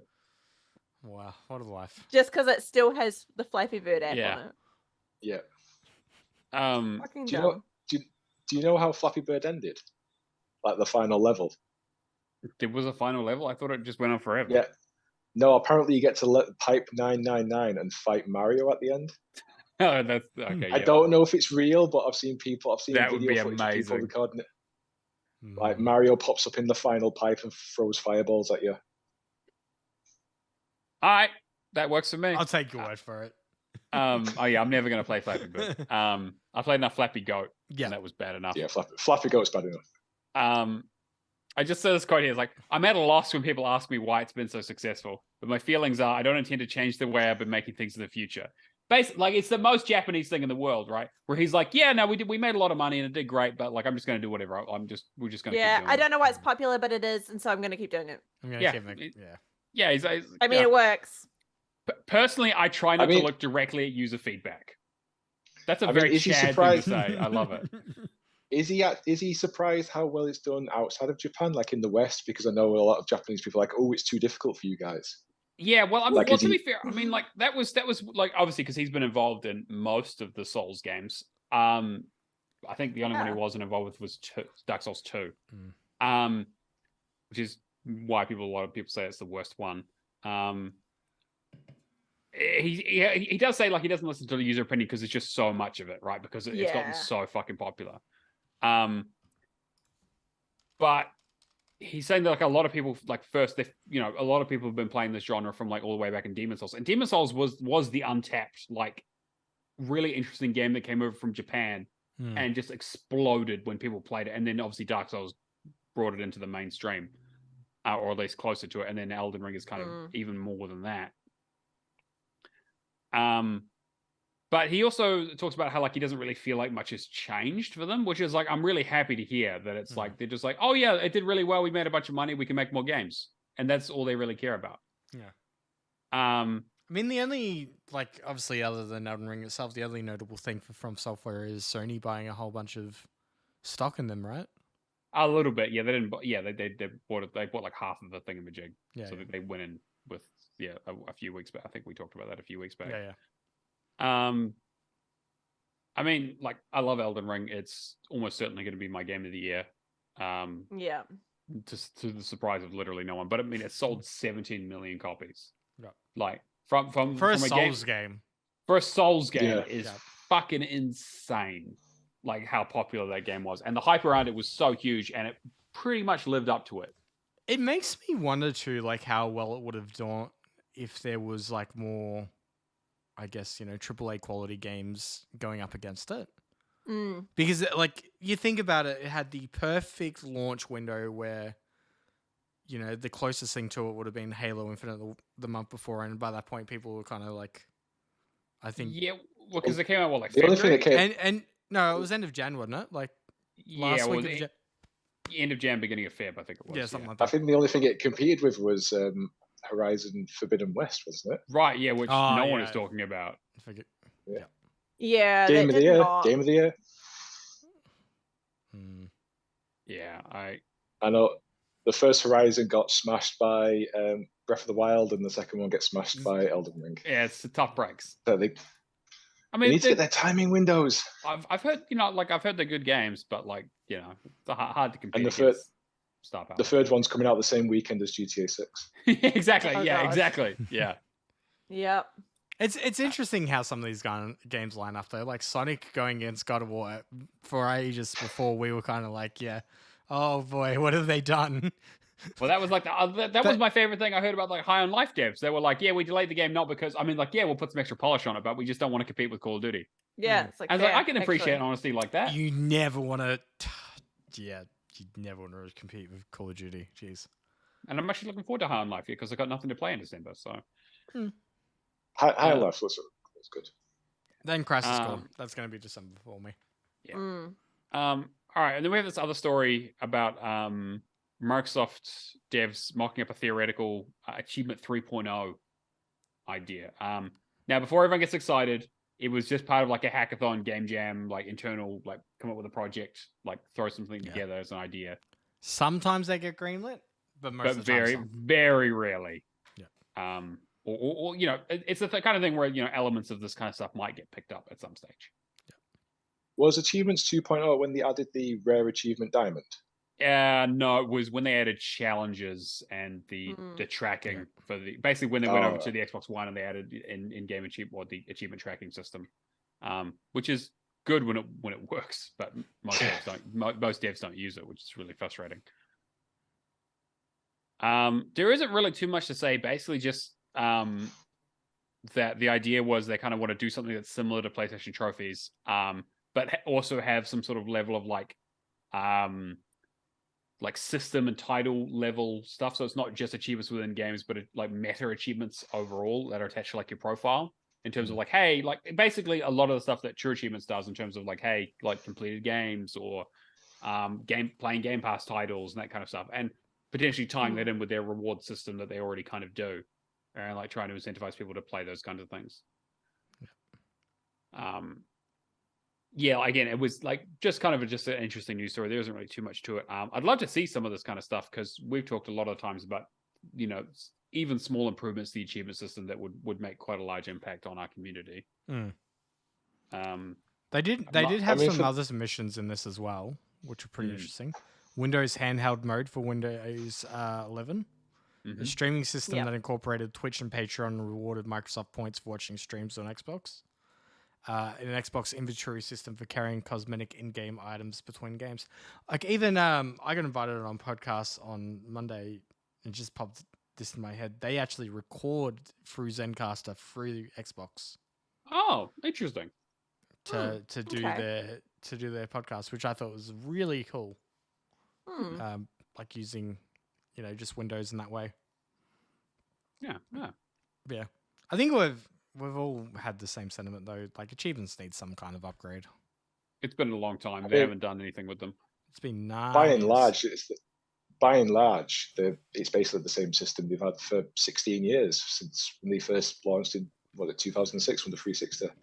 Yeah. What I would like is the achievements where you unlock like not physical things, but like when you used to unlock gamer picks and avatar items. Yeah. Like the avatar awards and stuff. Yeah, those were great. Yeah. But the problem is no one uses avatars anymore. So. No. I mean, I still have mine active and I have a Spyro, so. Yeah, there you go. That was the problem though. Like they didn't when did avatars come in on the 360? Would have been. It was not the blades. It was the Metro update. Yeah. But they was so prevalent on your dashboard and that. 2010, I think, somewhere around there. Whereas going back to your friend. Going back to your friends list and seeing everyone asleep. Yeah. They're never going to wake up again. No, They're exactly. asleep forever. and just throwing my Magic the Gathering cards around my avatar item. And because they also were like, "Hey, buy some," and I was like, "No, I'm not gonna fucking buy any of this. Are you kidding me?" And I imagine that's probably why it doesn't stick around because they didn't make enough money off of it. Yeah. I mean, they do have avatars for the current Xbox, but good luck finding them. Isn't it rare? Is it rare making them? Yeah. Isn't that like the main thing that it's like pirates and avatar items? And then apparently Everwild somewhere, maybe, if they can figure out what the fuck Everwild is. But not Conker's Bad Fur Day 2. No, of course not. Why would they do a game that people would like or another Banjo? Yeah.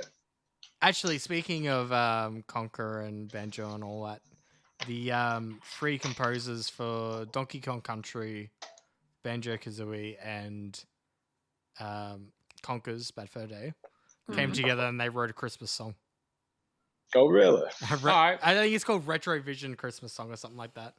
Okay. But, I'll post it in Discord later. Yeah. The greatest thing they ever wrote was the Great Mighty Pooh's boss song. I knew immediately where you're going with that. Yeah, it's classic. And I thought I'd just finish it off with all the games coming to Game Pass in 2022 and beyond. Mate, you love a fucking list, don't you? All right, what do we got? There's a lot. There's a lot. Skywalker Saga. There's a lot, and we'll just say good, bad, mid. Yeah. Okay. All right. Hello Neighbor 2. Yeah, bad. It's going to be terrible. Yeah, no. Lego Star Wars: The Skywalker Saga. It'll be that's good. It'll be as mid as possible. Good. Like the Lego games. The Lego games are always fine. Yeah. But they're good group games. They're good co-op games, I would say. I quite like them. Yeah. I don't know. Chain Decos, I can't think of anything about it at the moment. Metal Hellsinger. Good. I think it's already out, right? But it's coming out to Xbox One. Yeah, because it's already out. High on Life, really interested in. Infinite Guitars looks like trash, to be honest. Yeah. It's a real shame because it's like cool idea, but it like gameplay wise, it looks like not fun. Yeah, I don't know anything about it. Potion Craft is apparently pretty good. Yeah, Potion Craft is pretty good. Rainbow Billy: The Curse of the Leviathan. I know it sounds like one of those games that I will check out. Hot Wheels Unleashed Game of the Year edition. Fucking this is amazing because that DLC is like fucking like cost of an arm and a leg. But it just got removed because it's not actually coming out. No. It got removed from the December 15th, so it's delayed. Oh, I see. Okay. So they are delaying it, and people are theorizing in the forums that it might have something to do with either cloud functionality or making Windows 10 work with. Right. Which, I mean, fair enough. Coming soon, Thirsty Suitors. I know nothing about it. Inculinati, which I'm guessing has been delayed. That looks really cool. I'm really keen on that game. Maquette, don't know anything about it. Soul Ash, I don't know anything about it. Party Animals looks pretty good, but one of those things I so want to play Party Animals.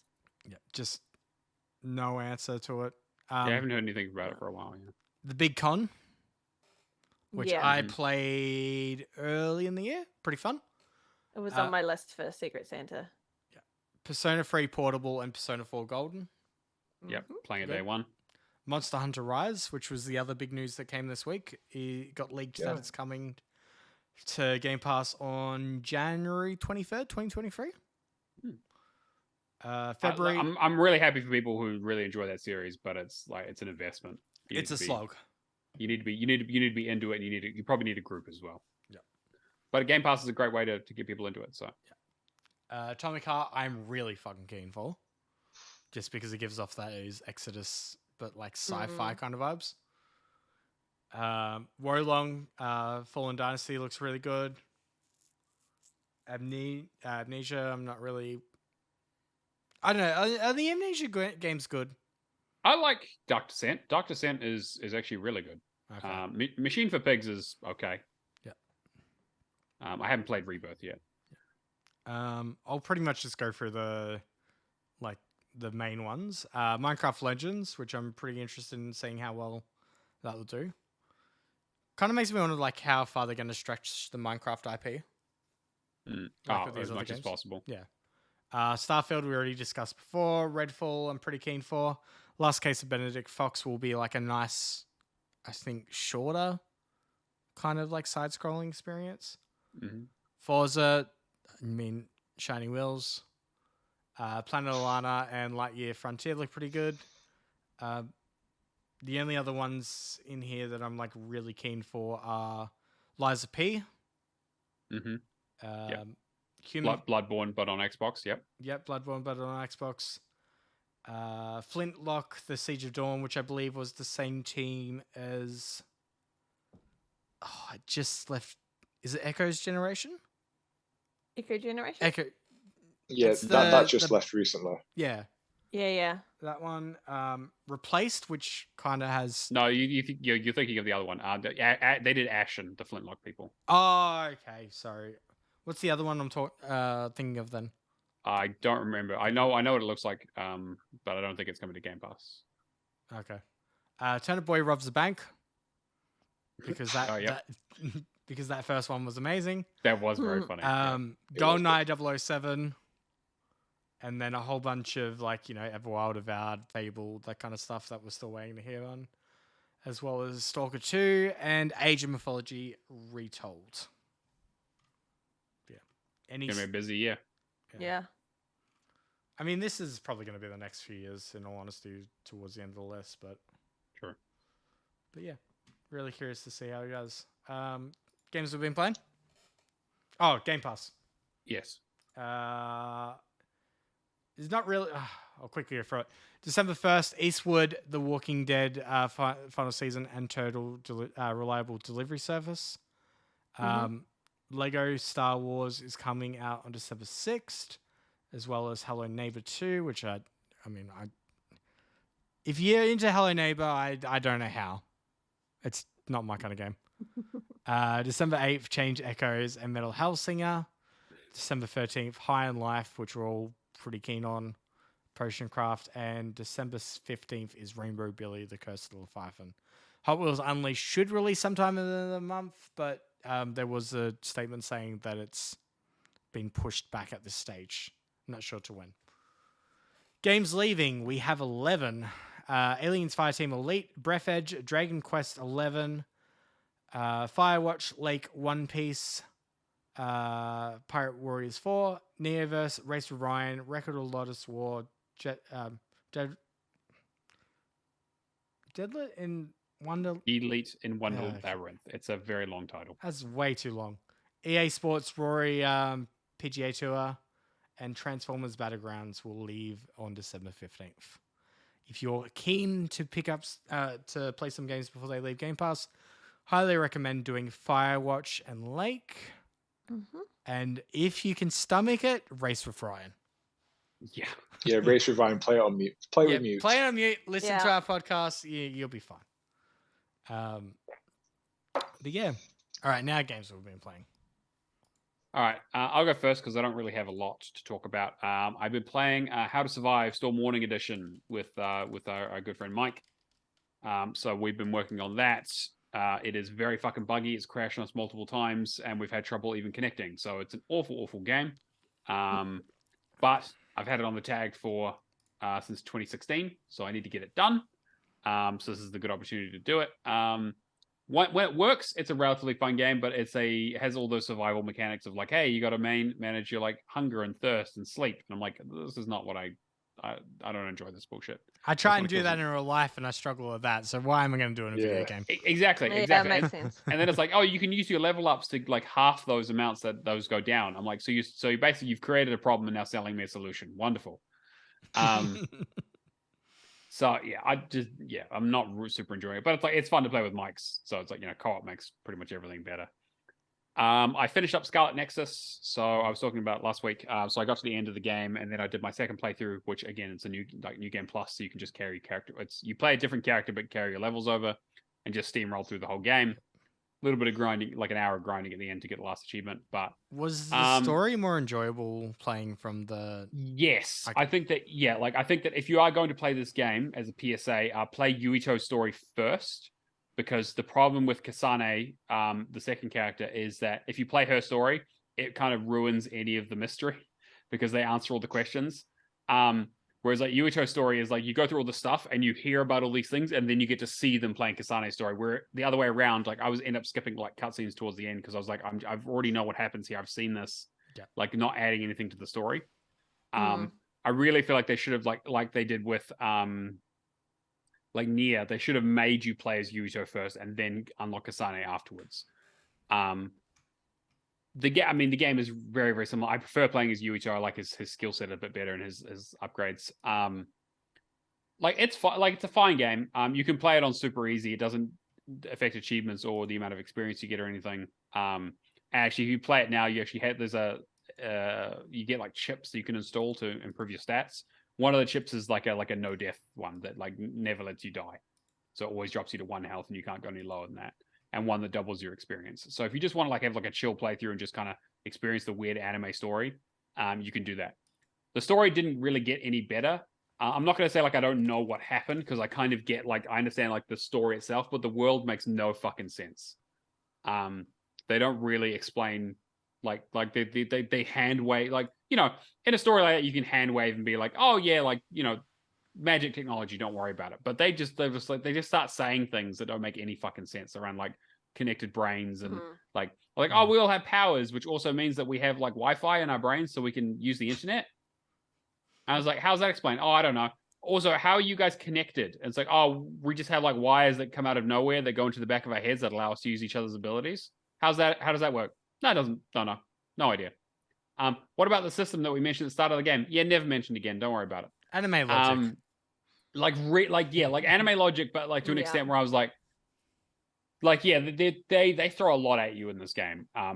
So like keeping up the story itself isn't too bad, but there's a lot of like twists and turns and like a lot of characters, and I think for the most part it was fine. But it's a very like middle of the road, like 6 out of 10, 7. It's probably like a 7. Like it's competent, and the combat's pretty good, but not like anything too special. Enemy variety is a bit. But it's a fucking masterpiece compared to Race with Ryan, which I did yesterday when it got announced to be leaving. So I did exactly. I put the game on mute immediately. I fired the game up. I saw a small child talking to me, and I was like, they're like, oh, I was like FMV cutscene of a small child. I'm like mute immediately. I was like, I feel highly uncomfortable with this. But the game just about plays itself. It was a very, very simple kart racer. You just have to make sure you drift as much as possible. But it took me like there's a view for playing like 3 hours of in game. It took me I think 5 hours of doing the whole thing. You know what? Wasn't paying a lot of attention to it. As much as I really like Outright Games as a publisher and like really adore the amount of work that we're doing with these developers to bring these games to Xbox, this did not need to exist.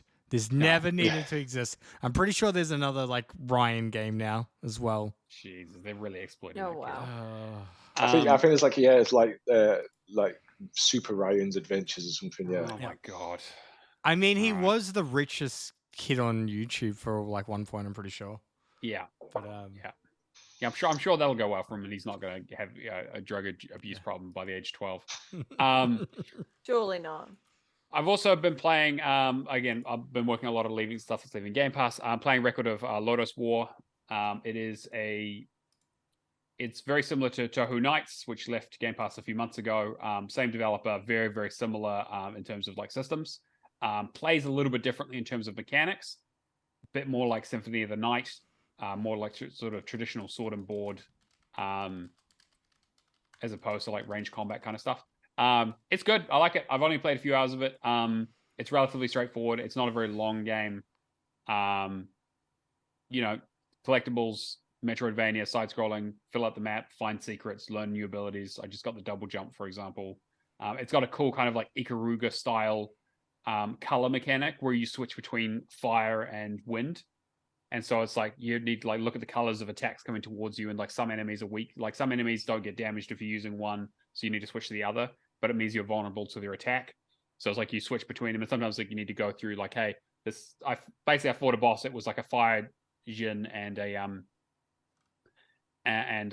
wind genie, and they're basically like throwing the attacks at you. So you like switch to this, switch to this, back and forth. So you're absorbing the attacks as they come through instead of taking damage. Like it's actually like I'm enjoying it quite a bit. And I like that it's kind of a bit more of like a bite-sized experience. I'll probably get it done this weekend if I have time. And then the last thing I've been working on is Dante's Inferno.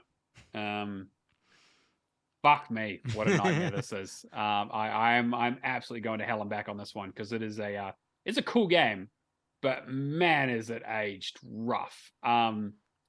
It's, I mean, you know, from when it came out, for those who don't know, it is essentially an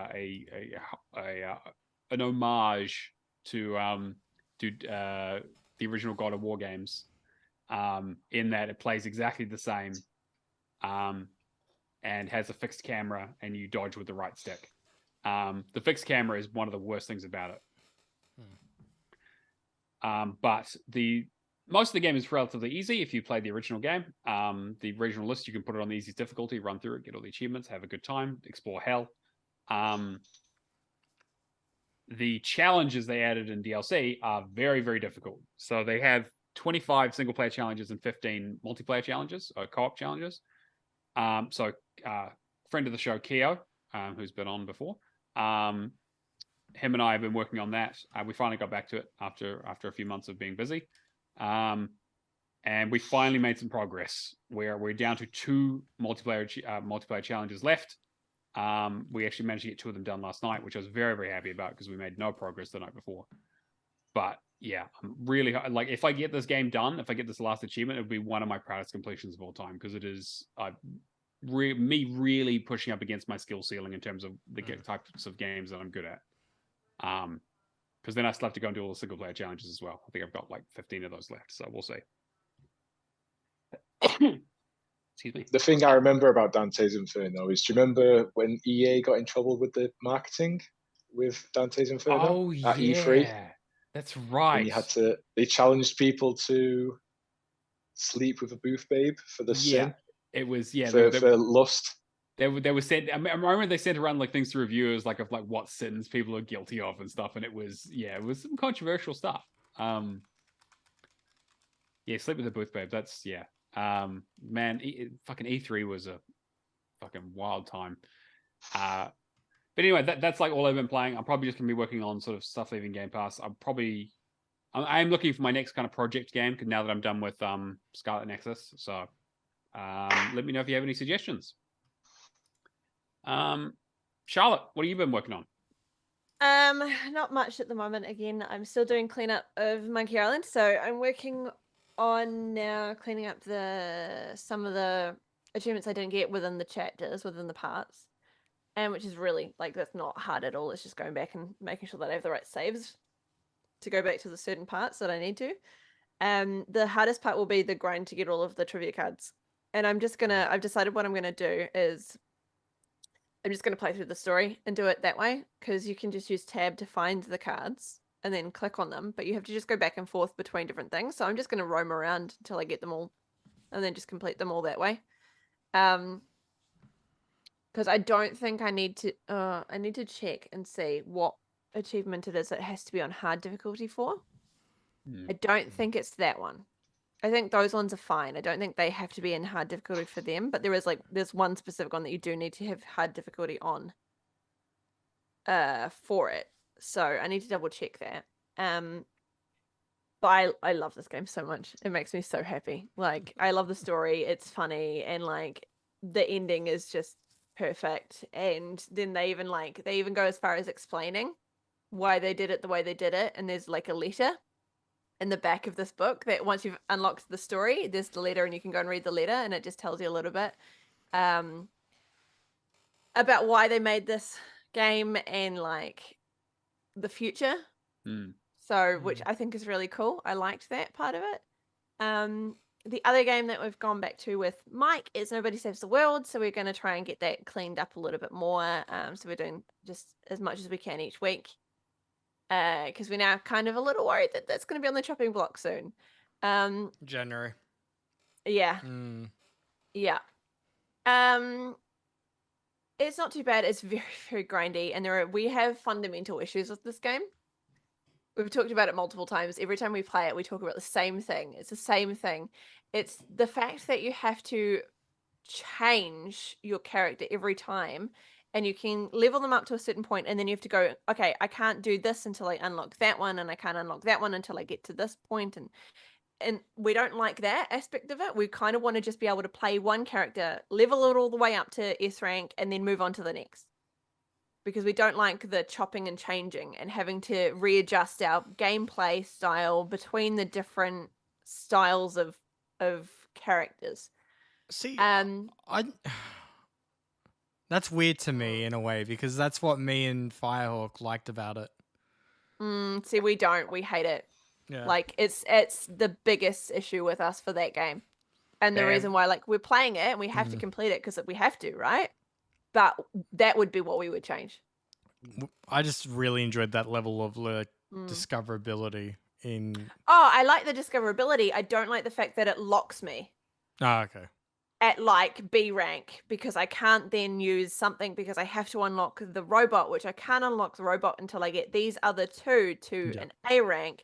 That bugs both me and Mike, because it makes us feel like we like, and we have we have our preferred characters that we like to play with because we're good at those specific characters, whereas we don't like having to then go and play something we don't like or don't enjoy playing.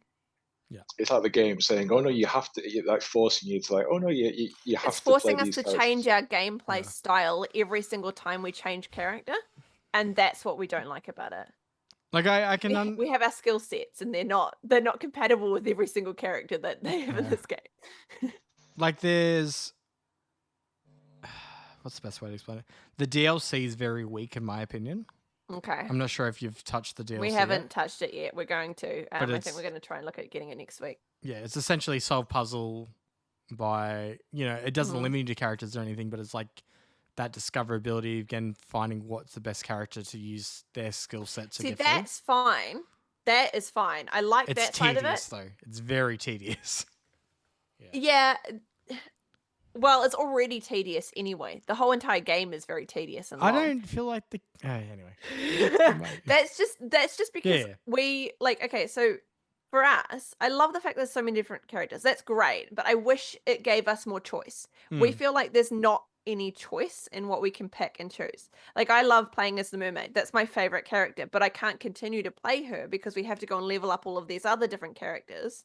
So we're trying to make it work so that we both play the same one at the same time to try and level them up quicker and just get it done. And so we can try and do it together. But we each have our favorite characters and we can't play them, and that makes us sad. We're like, we want to be able to have that ability to be like, okay, right, well, this time round, I want to play as the mermaid and I want to play with this kit set, and not have to be like, okay, I have to hit this challenge and this challenge and this challenge to level them up to this point. Yeah, I kind of wish there was a little bit more flexibility in that, in terms of don't restrict me to having to play a certain style. Do you know what I mean? Yeah. There's not really that much. Like, there is a lot that you can play around with, but you have to be very structured with what you do. And to hit the certain builds, you have to have your character play in a very specific way, and you have to select specific things to hit those targets. And that's what me and Mike don't like about it. We feel like it's not very flexible. It's very rigid in terms of you have to play it this way. Yeah, okay. And that's the frustrating part for us. Like, I love the fact that you can have so many different builds. That's really, really cool. And so many different characters and so much you can do with it. That's really cool. But if you are actively trying to level every single character up to S rank that you have to do for an achievement, right? You can't be flexible about it. You have to actually manage the builds that you're doing and have to have them in very specific, way. Otherwise, you're just wasting time. And that's the part that we find the most frustrating. Otherwise, I do like it. It's a good game. It's going to be so awkward when it's on my Game of the Year list. That's fine. I mean, I think it's up there for me, but I just don't know. That part about it, that's the failing for me. Yeah. It makes the gameplay really hard. That's kind of like Game Freak saying, "Oh, in the new Pokemon games, it's open world, but you have to complete all the gyms in a certain order." Yeah. But otherwise, you arrive at the ice gym and it's like 40 levels higher than you are. And it's like, what's going on? Last question I was going to ask with that, though. Are you taking tasks on yourselves? Like, when me and Shane did it, I was like, all right, I'll do the ghost while you do this one. We had been doing that. And then we found that, it actually ends up being easier for us to both do the same one and just level up the same one together because it's quicker to level that one up. Okay. And we just take separate quests, if that makes sense. So the idea with it is that when you've got like, so the ghost, you have 4 different challenges that you have to complete at that certain rank. And then they'll give you new quests for that character, right? And that's the same for every single character. They all have about the same, but they'll be like, use this specific attack with this build this many times. Yeah. And we were trying to make it work so that she was doing, say, like the ghost, and then I was doing the bodybuilder, or at one point she was doing the bodybuilder and I was the mermaid. And that was working for a little bit, and then we found we were just taking too long. Yeah. So we're trying it different to see how we can make it work for us. There are some classes that will step on other classes' shoes. Mm-hmm. Like there was some situations where I was just like, Shane, I'm just going to let you get all this now because otherwise it's going to be counterproductive. But I feel like that's more rare. Yeah, that is a little bit rare. Like it's not too bad. We found it with what are we doing at the moment? I think bodybuilder, you're right though. Like bodybuilder is so good. I love the bodybuilder. It's a good class. It's Mike's favorite one. But saying that mine's mermaid. Leveling it's a bit of a pain in the ass. It is a pain in the ass. And especially when it comes to the armor stuff. Because we're now having to find dungeons with specific armor and shielding to then be able to level them up because they have quests that are locked to those specific ones. Yeah. And at the moment, the 2 that we were using, 2 different ones, have 1 similar and 2 that are opposite, like different. So we're like, okay, well, if we use these 2 separate characters in this one dungeon, maybe we can maximize it, but we're still struggling to get them complete. Yeah. So we're working through it. It's just very slow right now. So we kind of wish there was a way to make it just a little bit faster so that it's not like we're struggling through dungeons, because we love doing the dungeons. That part's really cool. And we love like going through them together. I think we just wish there was a way of leveling up quicker, because especially if we realize that it's not working and we're not doing the task that it tells us to do and it's not going up, we're like, why is this not registering? Like, that's really frustrating for us. And then we have to try and go back and work out what it is that we're missing to then work out how we actually have to complete that quest. Yeah, I don't know. There's just, it's too complicated. It's very complicated. Yeah, that's my opinion on Nobody Saves the Lord at the moment. I love the look of it. I think it looks fantastic. And the dungeons are great. I love the dungeons. But that side of it, that building the characters and leveling them up and ranking them up, that's very difficult, and it shouldn't be that hard. Okay. Yeah, like it's unnecessarily complicated in my opinion, and I know Mike has the same feeling as me. Shane, where are you? Are you still in the chat? Yeah. Anyway, maybe on. I'm definitely going to try and give it a go before it leaves. It's worth playing. I'm not saying that. That's just me and Mike's experience, right? Yeah. And like, I think it's because we want to play a game and we want to just play and attack things and have that level us up, not have to be like, we have to do a specific move in this specific way. And that's just locking us into this one little box and we don't like it. That's the thing though. Like, Nobody Saves the World. There aren't many games in that genre that are like that. Like, yeah, it's very typical, those kind of games, like very much like Archvale and that. Like, you're just doing attacking moves and that's essentially it, yeah? Like, it's all about the journey and not so much about, like, the discoverability aspects. Which is cool. I just wish it didn't lock you as much. Like, the discoverability is great. I'm not questioning that. I think that is fantastic. I don't like that it locks me into this position where I have to do it in a very specific way. I want to do it in my own way. The upgrade paths are too restricted. Yes, exactly. So to try and rank up your characters, that is so difficult and time consuming that's taking away from the game for me and Mike. Okay. And there's some funny dialogue and like hilarious things that you have to do in this game. And like, I think that's just pulling it down for us, and that's making it really hard for us to just push.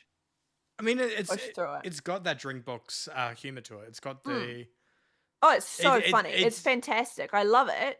Humor wise, it's got that guacamole heart and salt to it. I think there's just it just needs to be less restrictive. Yeah. Like if they let you at least level up without having to hit those quests specifically, that would be nicer. Yeah. Because ranking those characters up is the hardest part right now. We are completely fine with the dungeons. We're completely fine with like discovering the map and how huge the map is. Like that's all really cool, but it's the fact that we have to then rank up every single character, and we're just like, ugh, that's draining at the moment. It's really, really draining. So that's what we've been playing though. That and Monkey Island is me for the week. Cool. What about our guest, David? Games played, finished Vampire Survivor. Yep. I finished that too, actually, yeah. Game of the year, right? All memes aside, it is easily one of my favorite games of the year. Because it was totally out of the blue. Yeah. It surprised the hell out of me, and I had a lot of fun. Like I had no idea what the game was like. It's one of those games where the first couple of runs are only like 5-10 minutes. And you're thinking, what's going on? But then you start paying for permanent builds, and as soon as you go through the upgrades page and everything's ticked off, you can just go into it and what was it, like Queen, whatever she's called, that you unlock at the end. Queen Sigma, yeah. Like getting the 100,000, like getting that 100,000 kills with Queen Sigma achievement. I was literally in the kitchen cooking my lunch. She was there, just surrounded by. I think I went to the bone zone, and just skeletons were just disintegrating around her. Like she just wasn't moving, and the kill count was just going up and up and up and up and up and up. Such a good game. So, unironically, that is one of my favorite games of the year. So completed that. Yeah. Couple of baby games. Robo Lifter and was it Speed Gunner? Something or other. I forgot what it's called already. Started Soccer Story on Game Pass. That's a pretty nice little fun game. I think if you've played there's another game called Golf Story. I think it's by the same people. No, it's not by the same people. Is it not? Okay. It's very surprising it's not by the same people, but it's not. But yeah, they've taken the success of Golf Story and run with it. Right, so Soccer Story, there's basically a World Cup final that goes on, and a big calamity happens, and it's almost like basically like the end of the world. And so the Soccer Inc. has come round and made it illegal for any unauthorized soccer/football to be played.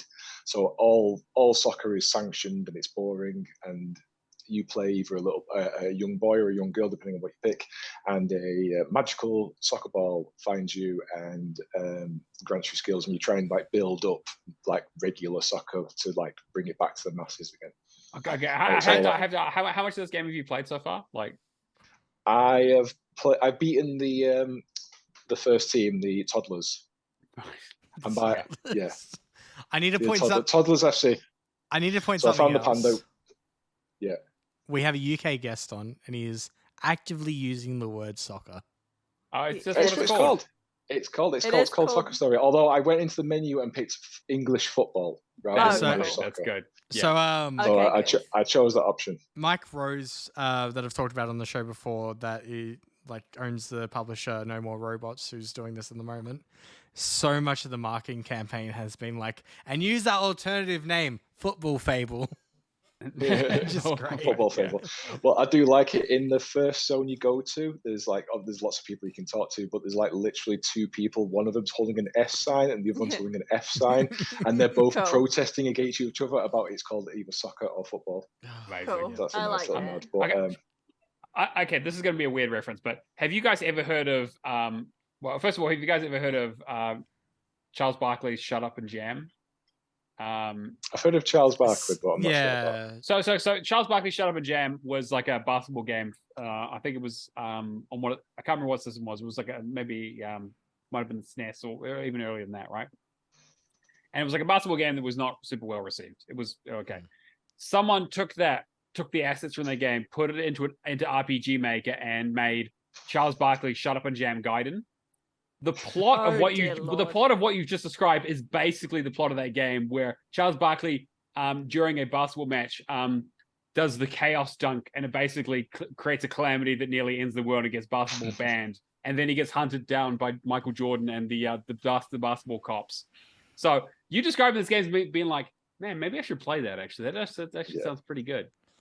Like I said, I'm very very early into it. It's got similar kind of art style as The Tourist, and that right, yeah, that the generation game I got mentioned before. Next, very very kind of Minecrafty pixelated. It's pretty cute. I'm not sure how like dark or how difficult it's going to be.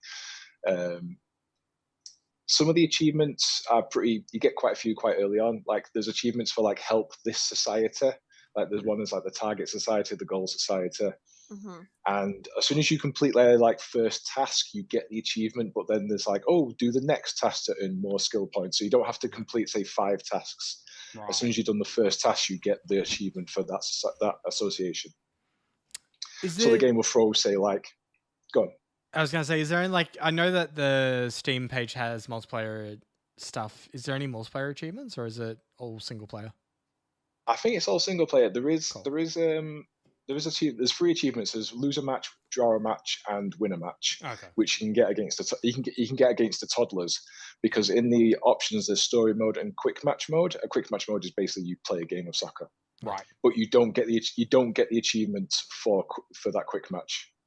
So when you play the toddlers, you can get all 3 of those achievements pretty quickly, because in order to advance the story you have to beat them. Right. So you stick it on hard mode and they'll absolutely smash you. Stick it on normal or easy, you can kind of hold out for a draw, and then keep it on easy and you can usually beat them like 4-0. And within the space of like 10 minutes, you can just play them 3 times to get those 3 achievements. Right. Other games, I am still trying to do my legendary run in Halo Infinite. Using the chapter select is pretty easy, especially because you can go through your loadout, so you can do those first early missions with the tank gun. Right. So as long as you load up a save with the tank gun, you can just go into chapter select and do the first missions when you're on the ship and just steam through them. Still playing Plague Tale, about chapter 8, so halfway through my first playthrough. Done the exploit to get the upgrades. And what else? And obviously I now need to do Firewatch and Lake. Probably. Oh, and then Lego Star Wars next week. Jump into that. And that's about it. And dipping into Overwatch 2 every so often when I can remember. It's so bad compared to 1 though. It. Well, it's the gameplay. I mean, I wouldn't say it's a downgrade. It's just a massive step in a different direction, which is just, it was, I mean, the whole ethos of Overwatch is, hey, work as a team, change on the fly. Like they built Overwatch 1 without the mentality of people having mains or locking like one tricking characters. Like the whole point of Overwatch 1 was like, if you're struggling with this character, swip into this character and all this stuff. And now Overwatch 2 seems to be very much like, oh, no one's doing it anymore, so we'll just lock people in. But the new hero looks pretty cool, so when season 2 comes next week, I might see if he's behind a paywall or not. So yeah. All right. What are you, Cameron? In terms of games I've been playing, I finished off Dirt 5. So after the podcast last week, I decided that I wanted to try and finish that final time trial for Dirt 5. I chucked on Sorted Food, which is a UK cooking channel on YouTube. And they're having a 12-hour Black Friday live stream on like food hacks. So I literally just had that up for like 2 hours as I tried to do this last time trial. And I got it by like 1/10 of a second. Finally. God, it was such a pain in the ass. So yeah. An inch as good as a mile, right? As long as you get the win.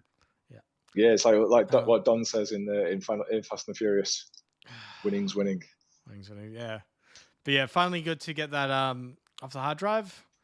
Then I swapped over to Gungrave Gore, which, boy, I've got some words about this game. So it is very reminiscent of the PS2 era of corridor kind of shooters that have like really flashy, really cool action-based skills. Like if you get like a 50 chain combo, you can press Y and it like does the, cycling kind of shoot guns in every direction kind of move. A lot of like melee combat, really good shooting mechanics. But it is that PS2 thing of like it gives off that kind of like art style, that level design. Like it feels like they grabbed the original team that worked on the original Gungrave, and they're just like, you probably haven't worked on a game in like 10, 15 years or whatever, but you're working on this new one. Is it kind of like a No More Heroes kind of vibe? I haven't played No More Heroes, so I can't really comment. It reminds me of Final Fantasy VII Dirge of Cerberus that was on. Oh, okay. In terms of like its style, like the action, like the attacks and all that are really cool, and upgrading them as you go along. But it's not your natural progression system where you're getting XP every time you kill an enemy. It's every stage you clear. So you have to, like, it's S rank, it's all your, like, S rank kind of bullshit of that's how many points you get depending on skill. The achievements don't stack in terms of difficulty. So you have to go through the game on easy, normal, and hard. But then at the same time, 31 stages that will take you anywhere from, like, 5 to 15 minutes, usually around the 10-minute mark. Jesus. So what you're saying is don't play this game. Yeah, I mean, don't play this game if you're an achievement hunter. If you're not an achievement hunter, you can play it through on easy.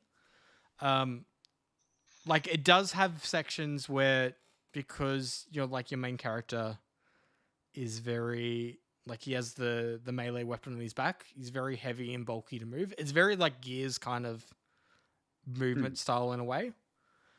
When you get these two... It might be like it's two other characters, but I can't remember how many levels they're in, whether it's like 3 or 4. When you get them, like everything just frees up in terms of movement. And they don't have the same kind of upgrades that you've unlocked in the other part, like for your main character. But then it's just a lot faster as well. So it's that kind of balance. I wish if the upgrades had gone across, it would have been fine. Easy and normal for the most part. Normal had a few tricky sections, but easy, the only difficulty I had was the freight train at the very start on stage 5, when you realize that you can essentially, like, there's this hyper mode or whatever that you can't get knocked back by missiles and that kind of stuff. Freight train is kind of time-based, but it doesn't give you a time or anything. You just have to go it by, like, hey, I need to get in the tunnel before it hits me in the head. So you're just diving, trying to get past these enemies, trying to do it. I spent a good 2 hours on that the first time around on easy. When I finally got the upgrades and all that, like these enemies just get more spongier, but they're not difficult. But then you get up to stage 30. Sorry, you get up to stage 30, and then there's this dual boss fight that is near impossible because, most of these enemies most of these bosses will just hit you for 1/3 of your health and it's fine. But then out of nowhere, their health just suddenly it's not a different attack or anything. There's no justification for it, but it just kills you in one hit. Yeah. And it's like, all right, cool. So that one attack that was identical to the attack that you just did on me kills me entirely.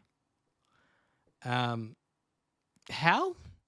If it was a different attack, it would make sense. But yeah, anyway.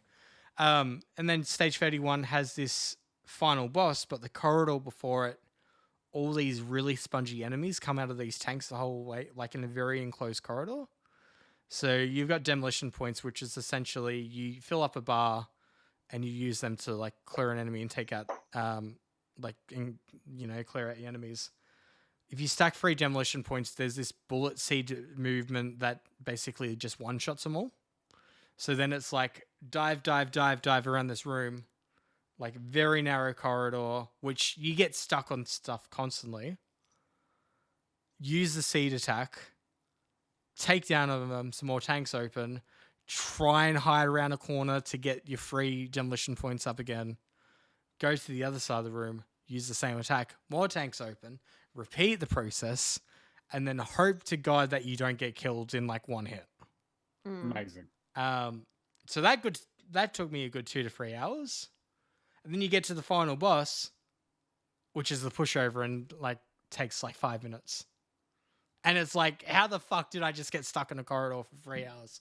The pacing in the game's absolutely awful. In terms of levels and all that. There's a very minor few sections where I think like stage 29 has a jumping puzzle where you have to jump down, but there's so many times because you're like that heavy in that, you try and jump across the jumping puzzle into this like smaller door and you just fall off. And it's like near the start of the level, so you die like 3 times in a row, but it's like... This game doesn't sound good at all. No, it's very much... You're not selling me on this game. No. I'm trying to keep as many people away from this game as for like 1, my ratio for it, and 2, you'll go into this game, you'll play it for the first 2 hours, and that not even 2 hours. You'll play it for like the first hour and really enjoy it, yeah? Because the first 4 stages, if you're going on easy, it's just like, yeah, cool. Like this is just your classic PS2 kind of inspired, shoot bad guys kind of game, yeah? You don't care about the story, you're all there for the gameplay. Then you get to the freight train, and that's where the game essentially kicks you in the balls. Yeah, kicks you in the balls. If you can get past that, then it's kind of a case of like, but like, why would you continue? Right. Yeah.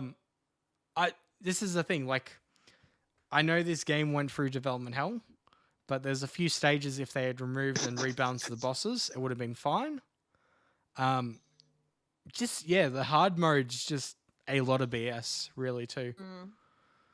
I don't recommend it. Don't recommend it at all unless you're not an achievement hunter and a fan of those PS2 kind of genre of things. But even then, Evil West is getting that good reviews, and that's like a classic inspired arcade kind of shooter up as well. I would just say go and get Evil West. Just ignore the fact that Gungrave... This is one of those situations that you have 2 games launching at like such a close window that I'm like, don't go the Game Pass route. Actually buy Evil West.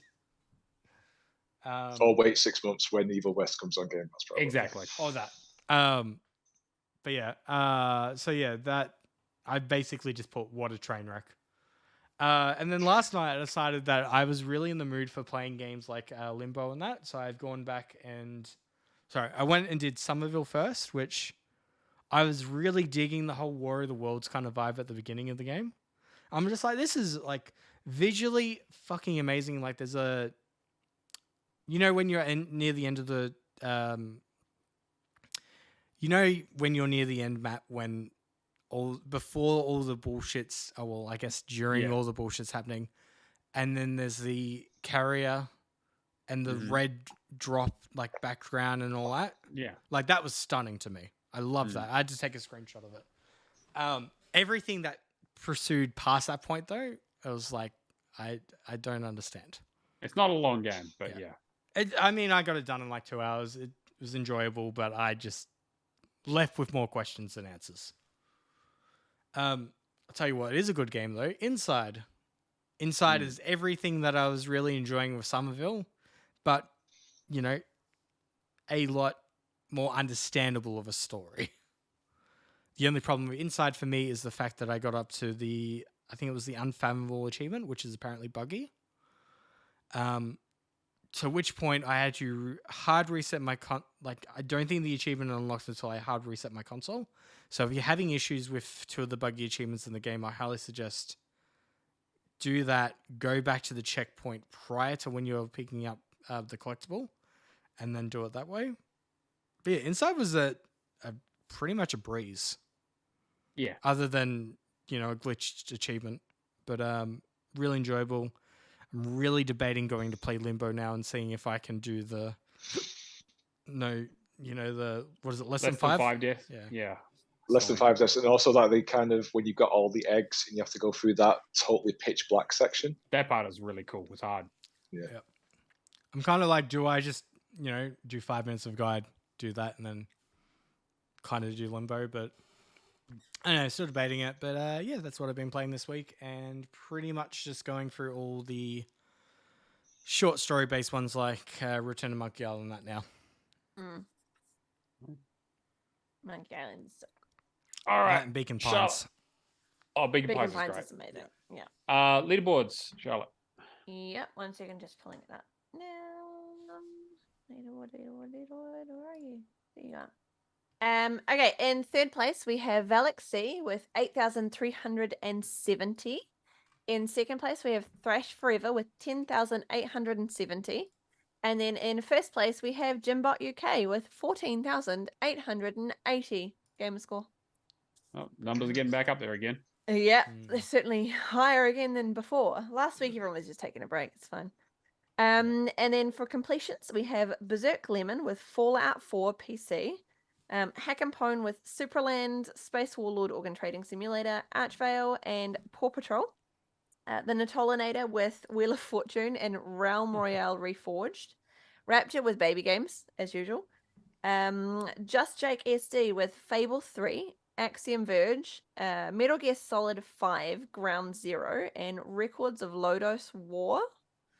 Then we have Baron von Neumann with Grounded, Jurassic World Evolution 2, Final Fantasy 13 Part 2, and Minecraft Dungeons. Gunfire Reborn, Tiny Tina's Wonderland, Age of Empires 3, and Space Hulk Deathwing. Galaxy completed Trailmakers, The Quarry, a bunch of Airy games, and he hit his 1,000 completion. Very So that's nice. pretty cool. The Moonzom completed Quake, Goat Sim, and Taiko the Drum Master. Eftos completed Archvale. Astrodark completed Crisis Remastered, and Firehawk D completed Disney Epic Mickey 2. Very nice. Fantastic. Good job, guys. Yeah. And now we're on to the word challenge, everyone's favorite Hall of Games competition, where I pick a game and you have to go onto our Discord, discord.io/Hall of Gamers, and guess what the game is in our special channel. If you get it right, you win $20 Australian in your local currency. Each week I'll give you a clue. The clues have been that is a game that has a New Game Plus mode, that it has less than 25% completion rate on TA, and this game was rated lower than 60 on Metacritic. Mm-hmm. So, yeah, not great. So good luck. Get in the channel. While you're also in there, you can come say hi. So like I said, discord.io/Hall of Gamers. We've got our questions channel in there if you want to ask questions on the show or talk about the show or talk about all kinds of stuff. Come hang out with our community. We greatly appreciate all the support. Now, speaking of support, Patreon. Cameron, we're in a new month, so... Yeah. So I won't go through the other 4 games, but we did have a winner, which was... Winner, chicken dinner. Saturnalia? I don't know how to pronounce it. Saturnalia. Yeah, cool. Which is a third-person roguelike horror adventure where you play as 4 characters experiencing generational storyline tied to the haunting traditions of an ancient village in Sardinia, Italy, a region rich with unique folklore. The village itself is an elaborate maze with no 2 iterations being precisely the same. You'll have to explore and solve the mysteries of the game largely unguided. Die and watch the village reconfigure itself into a new form, solve puzzles and open shortcuts to new areas with tools and items you find along the way, unlocking every piece of the story of different characters, each with its own power and suited for another aspect of exploration and investigation. And our winner was... drum roll. Yeah, Chapters. Woo! So Congratulations. yeah, so reach out to me and I will hook you up with either the money for you to get the code yourself or a code, whatever's easier.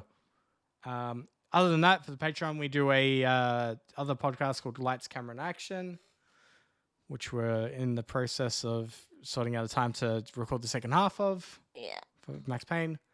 Life's just been busy. And yeah, god damn, it has been. And then yeah, we also do merchandise through there as well, which we have some pretty cool achievement hunting t-shirts. Yeah. Cool. All right. And thank you, patrons. We would not be able to do the show without you guys. Oh yeah, I should go for the list, shouldn't I? Yes, you should. I was just like, I've forgotten something here, haven't I? Sorry, my stomach is just telling me I'm absolutely hungry. All right. We got Lee, Mikkel, Chapters, Natalator, Firehawk, Mad Lefty, which Lefty, listen to a podcast so I can pay you out the $30 from like September. G-Space, Admiral, Keo, Happy Moogles, Kung Fu Skills, Hack and Pone, Cavalier 07, Old McClown, Mark B, and McLovin Legend. And like thanks so much, guys. Yeah. Like I said, we wouldn't be able to do the show without you guys. Your Patreon contributions pay for literally all of this, for Zoom, for recording, for hosting of the podcast, and everything else, basically everything in between in all of our contests. So thank you very much. Like I said, we at the start of the show, we always do this live, so you can come hang out with us. Xbox Hall of Gamers is a place to find us on Twitch. So come hang out in the chat, ask questions, shit post, the usual bit. And if you want to get in touch with us in other ways, we've got an email address, hallofgamerspodcast@gmail.com, and we're at hallofgamerspod on Twitter. Otherwise, subscribe to us on your platform of choice, leave us a review, hang out. We've got our YouTube channel where we upload all of our videos, so you can come check them out there if you've missed them. And, word of mouth, as always, is huge for us. So talk about us in the boosting sessions and all that kind of stuff. And make sure you write in some questions because we love hearing from our community. Charlotte. Yeah. If people want to find you, what are the details? Just don't look for me. I'm nobody. I'm nowhere. If you do want to find me though, I am on Twitter under AudreyChar. On Twitch, I am Charmandosaurus Rex. I'm just taking a small break at the moment just to get a few things with life sorted. And then on Discord, I'm the Char with many names. Wonderful. Cameron. Pretty much same thing. Twitter, Twitch, that kind of stuff. Shadowless Edge or Shadowless Edge _. I'm pretty Twitch and that I'm pretty much flat out at the moment, so I haven't been able to record anything either. Trying to get a whole lot of stuff done before the Christmas season. Mm-hmm. But saying that, I go on leave on the 12th for 3 weeks, and it's been the first time in such a while.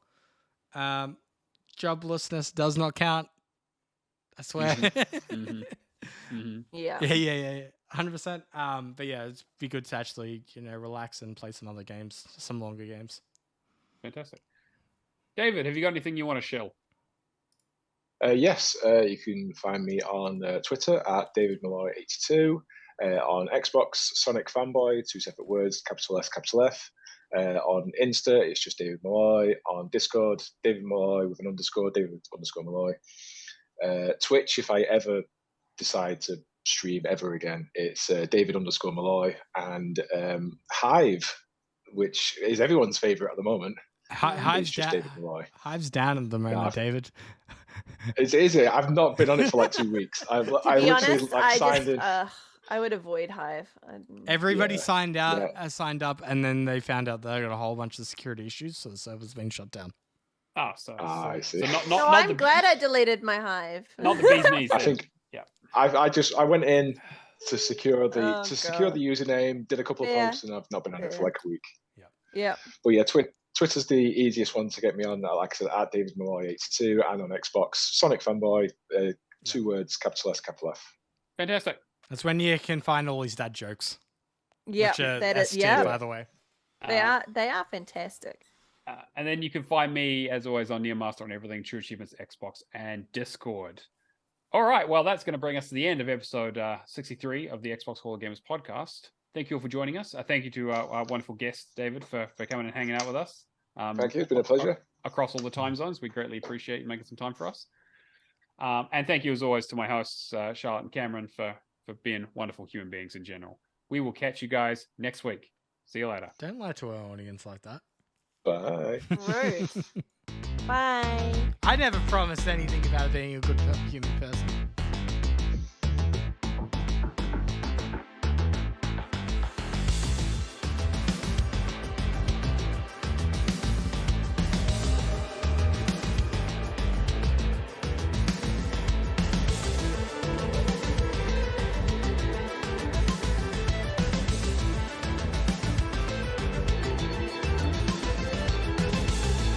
Been like, and use that alternative name, Football Fable. Just great. Football Fable. Well, I do like it. In the first zone you go to, there's lots of people you can talk to, but there's like literally 2 people. One of them's holding an S sign and the other one's holding an F sign, and they're both protesting against each other about it's called either soccer or football. Cool. That's I like that. Nod, but, okay, this is going to be a weird reference, but have you guys ever heard of Well, first of all, have you guys ever heard of Charles Barkley's "Shut Up and Jam"? I've heard of Charles Barkley, but I'm not sure about that. So Charles Barkley's "Shut Up and Jam" was like a basketball game. I think it was on what I can't remember what system it was. It was like maybe might have been the SNES or even earlier than that, right? And it was like a basketball game that was not super well received. It was okay. Someone took the assets from their game, put it into RPG Maker, and made Charles Barkley "Shut Up and Jam" Gaiden. The plot of what you've just described is basically the plot of that game, where Charles Barkley, during a basketball match, does the chaos dunk, and it basically creates a calamity that nearly ends the world and gets basketball banned. And then he gets hunted down by Michael Jordan and the basketball cops. So you described this game as being like, man, maybe I should play that. Actually, that actually sounds pretty good. Like I said, I'm very, very early into it. It's got similar kind of art style as The Tourist, and that right, yeah, the generation game I got mentioned before. Next, very, very kind of Minecrafty pixelated. It's pretty cute. I'm not sure how like dark or how difficult it's going to be. Some of the achievements are pretty. You get quite a few quite early on. Like there's achievements for like help this society. Like there's one that's like the target society, the goal society. And as soon as you complete their like first task, you get the achievement. But then there's like, oh, do the next task to earn more skill points. So you don't have to complete say 5 tasks. Right. As soon as you've done the first task, you get the achievement for that association. So the game will throw say like, go on. I was gonna say, is there any like I know that the Steam page has multiplayer stuff. Is there any multiplayer achievements, or is it all single player? I think it's all single player. There's 3 achievements. There's lose a match, draw a match, and win a match, which you can get against you can get against the toddlers, because in the options there's story mode and quick match mode. A quick match mode is basically you play a game of soccer, right? But you don't get the achievements for that quick match. So when you play the toddlers, you can get all 3 of those achievements pretty quickly, because in order to advance the story you have to beat them. Right. So you stick it on hard mode and they'll absolutely smash you. Yeah. Stick it on normal or easy, you can kind of hold out for a draw, and then keep it on easy and you can usually beat them like 4-0. And within the space of like 10 minutes, you can just play them 3 times to get those 3 achievements. Right. Other games, I am still trying to do my legendary run in Halo Infinite. Using the chapter select is pretty easy, especially because you can go through your loadout, so you can do those first early missions with the tank gun. Right. So as long as you load up a save with the tank gun, you can just go into chapter select and do the first missions when you're on the ship and just steam through them. Still playing Plague Tale, about chapter 8, so halfway through my first playthrough. Done the exploit to get the upgrades. And what else? And obviously I now need to do Firewatch and Lake. Probably. Oh, and then Lego Star Wars next week. Jump into that. And that's about it. And dipping into Overwatch 2 every so often when I can remember. It's so bad compared to 1 though. It. Well, it's the gameplay. I mean, I wouldn't say it's a downgrade. It's just a massive step in a different direction, which is just. It was. I mean, the whole ethos of Overwatch is, hey, work as a team, change on the fly. Like they built Overwatch 1 without the mentality of people having mains or locking like one tricking characters. Like the whole point of Overwatch 1 was like, if you're struggling with this character, swip into this character and all this stuff. And now Overwatch 2 seems to be very much like, oh, no one's doing it anymore, so we'll just lock people in. But the new hero looks pretty cool, so when season 2 comes next week, I might see if he's behind a paywall or not. So yeah. All right. What are you, Cameron? In terms of games I've been playing, I've finished off Dirt 5. So after the podcast last week, I decided that I wanted to try and finish that final time trial for Dirt 5. I chucked on Sorted Food, which is a UK cooking channel on YouTube. And they're having a 12-hour Black Friday live stream on like food hacks. So I literally just had that up for like 2 hours as I tried to do this last time trial, and I got it by like 1/10 of a second. Finally, God, it was such a pain in the ass. So yeah, an inch as good as a mile, right? As long as you get the win. Yeah, it's like what Don says in Fast and the Furious. Winning's winning. Winning's winning, yeah. But yeah, finally good to get that off the hard drive. Then I swapped over to Gungrave Gore, which, boy, I've got some words about this game.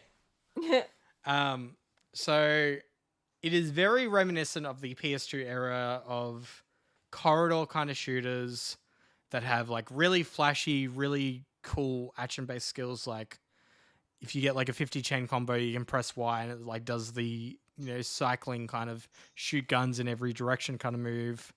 A lot of like melee combat, really good shooting mechanics. But it is that PS2 thing of like it gives off that kind of like art style, that level design. Like it feels like they grabbed the original team that worked on the original Gungrave, and they're just like, you probably haven't worked on a game in like 10, 15 years or whatever, but you're working on this new one.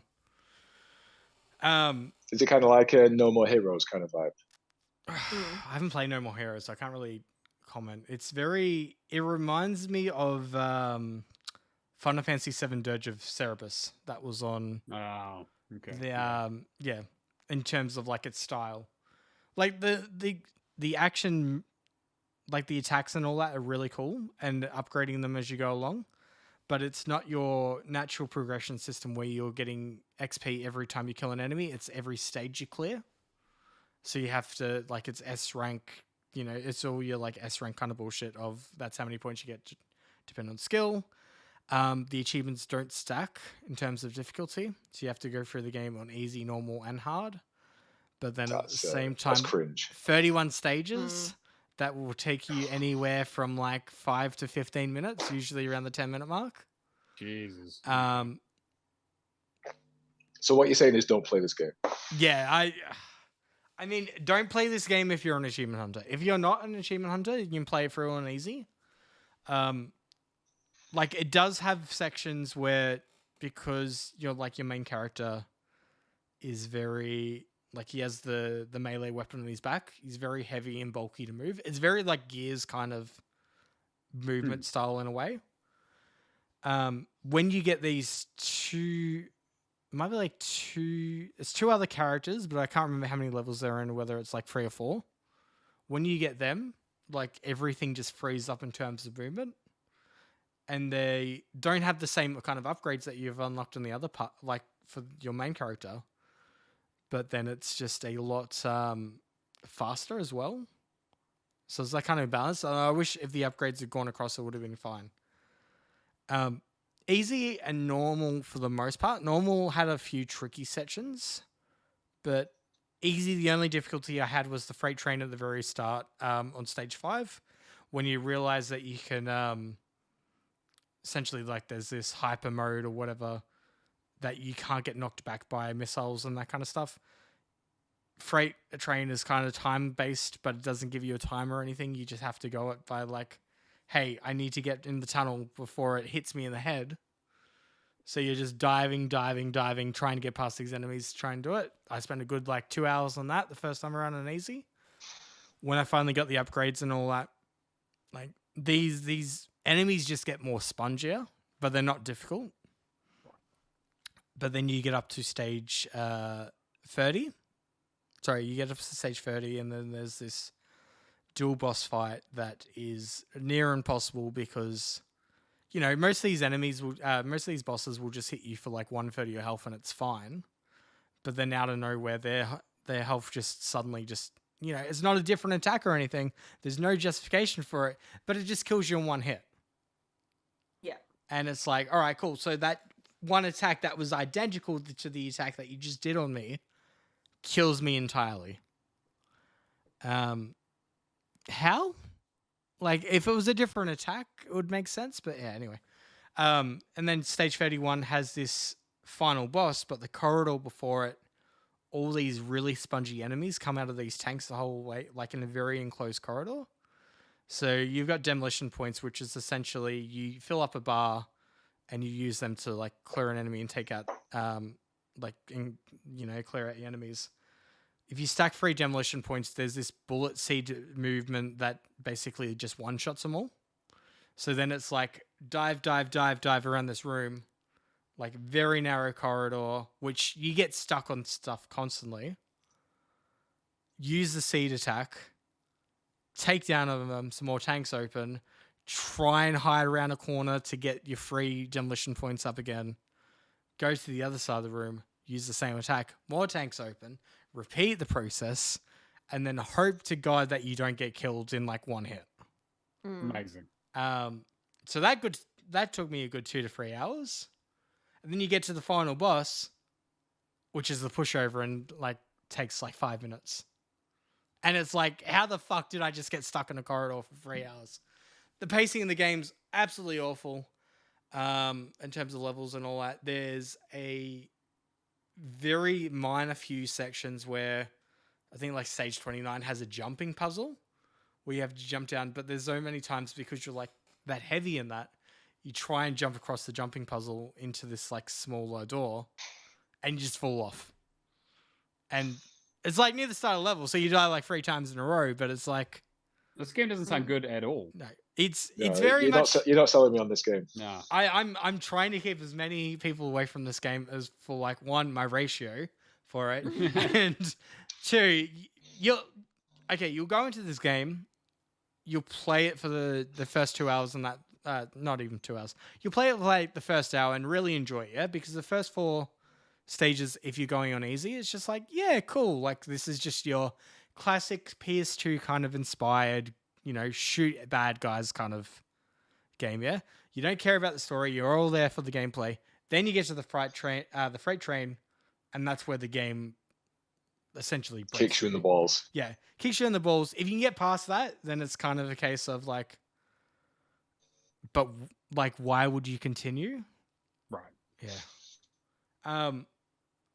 This is the thing, like, I know this game went through development hell, but there's a few stages if they had removed and rebalanced the bosses, it would have been fine.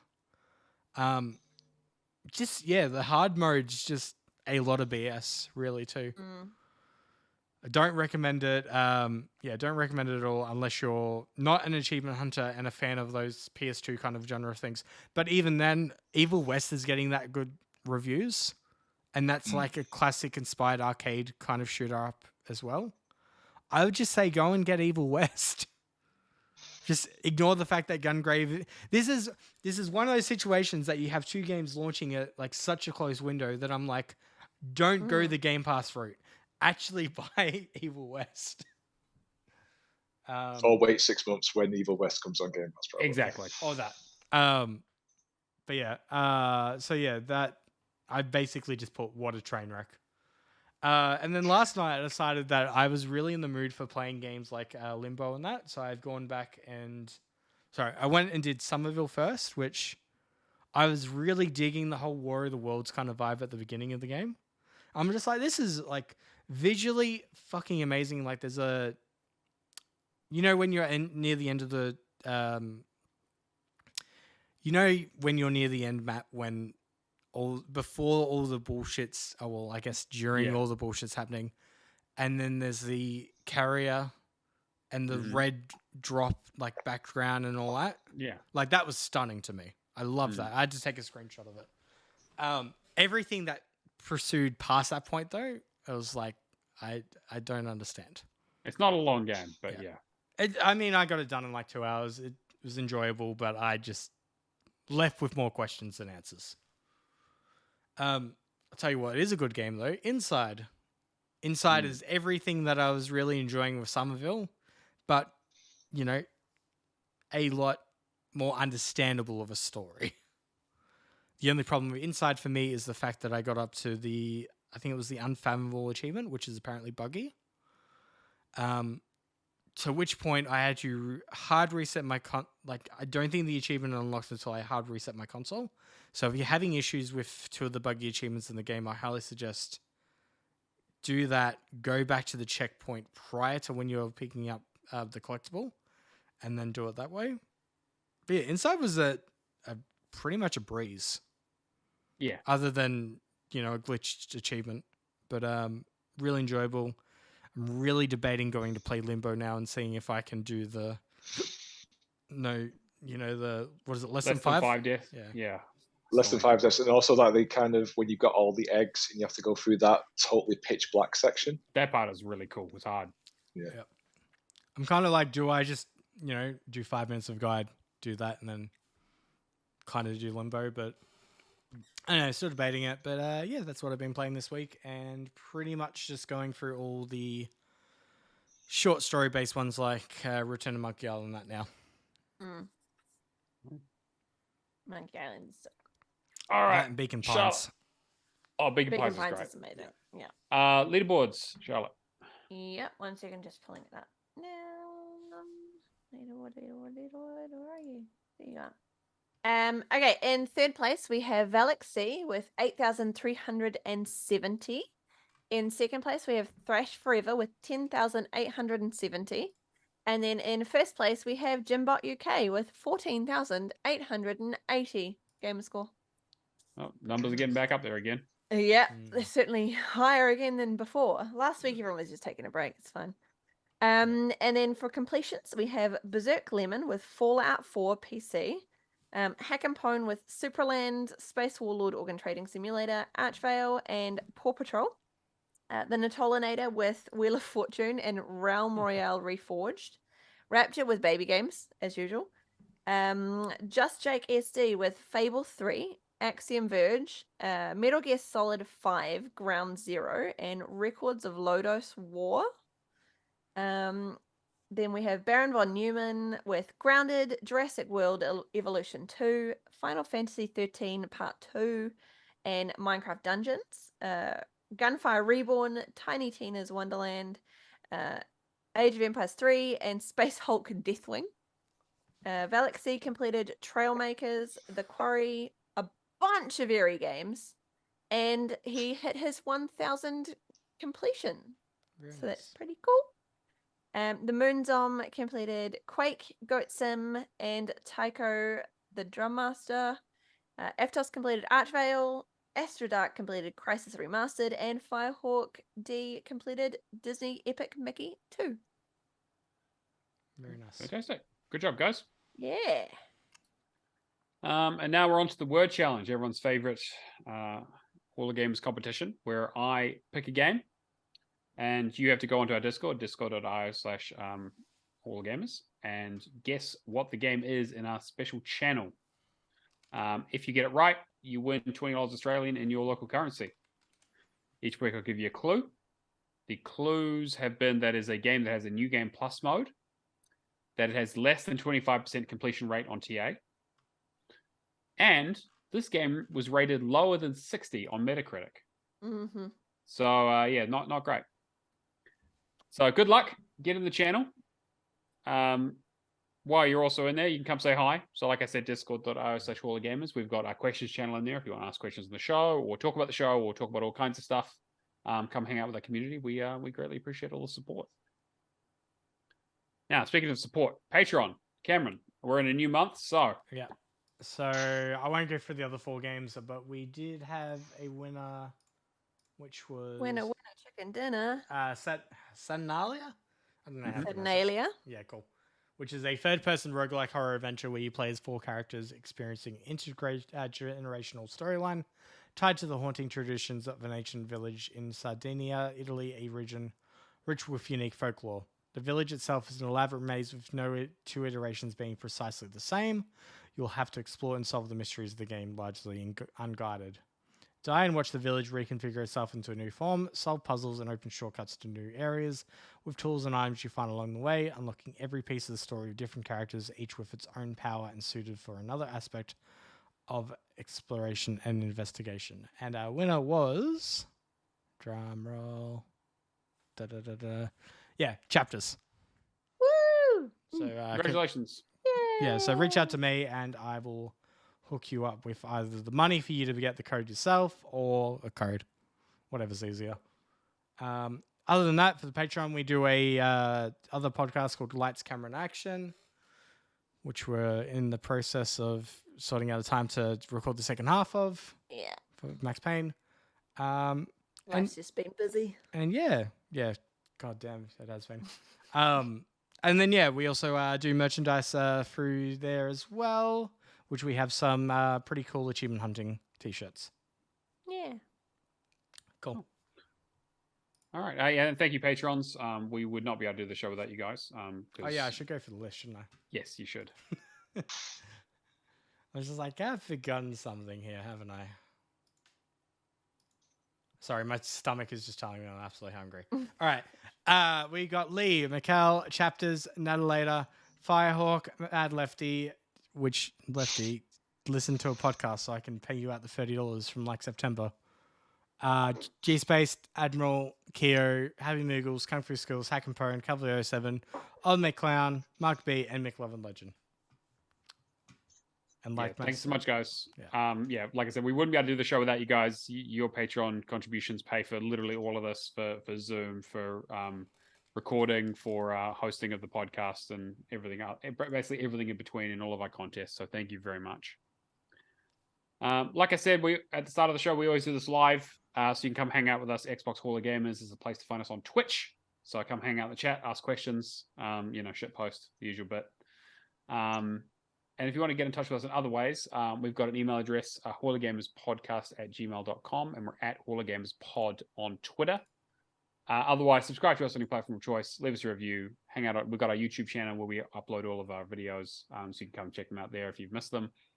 And, word of mouth, as always, is huge for us. So talk about us in your boosting sessions and all that kind of stuff. And make sure you write in some questions, because we love hearing from our community. Charlotte. Yep. If people want to find you, what are the details? Just don't look for me. I'm nobody. I'm nowhere. If you do want to find me, though, I am on Twitter under AudreyChar. On Twitch, I am Charmandosaurus Rex. I'm just taking a small break at the moment just to get a few things with life sorted. And then on Discord, I'm the Char with many names. Wonderful. Cameron. Pretty much same thing. Twitter, Twitch, that kind of stuff. Shadowless Edge or Shadowless Edge _. I'm pretty Twitch and that I'm pretty much flat out at the moment, so I haven't been able to record anything either. Trying to get a whole lot of stuff done before the Christmas season. Mm-hmm. But saying that, I go on leave on the 12th for 3 weeks, and it's been the first time in such a while. Joblessness does not count. I swear. Mm-hmm. Mm-hmm. Yeah. 100%. But yeah, it'd be good to actually, relax and play some other games, some longer games. Fantastic. David, have you got anything you want to shill? Yes, you can find me on Twitter at David Milloy 82. On Xbox, Sonic Fanboy, 2 separate words, capital S, capital F.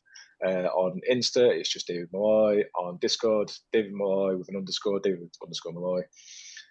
Twitch, if I ever decide to stream ever again, it's David _ Milloy. And Hive, which is everyone's favorite at the moment.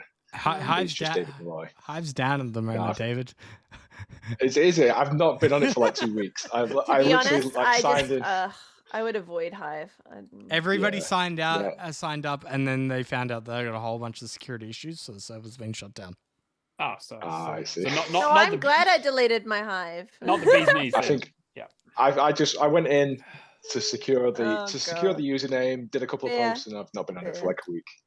Yeah. But yeah, Twitter's the easiest one to get me on. Like I said, at David Milloy 82, and on Xbox, Sonic Fanboy, 2 words, capital S, capital F.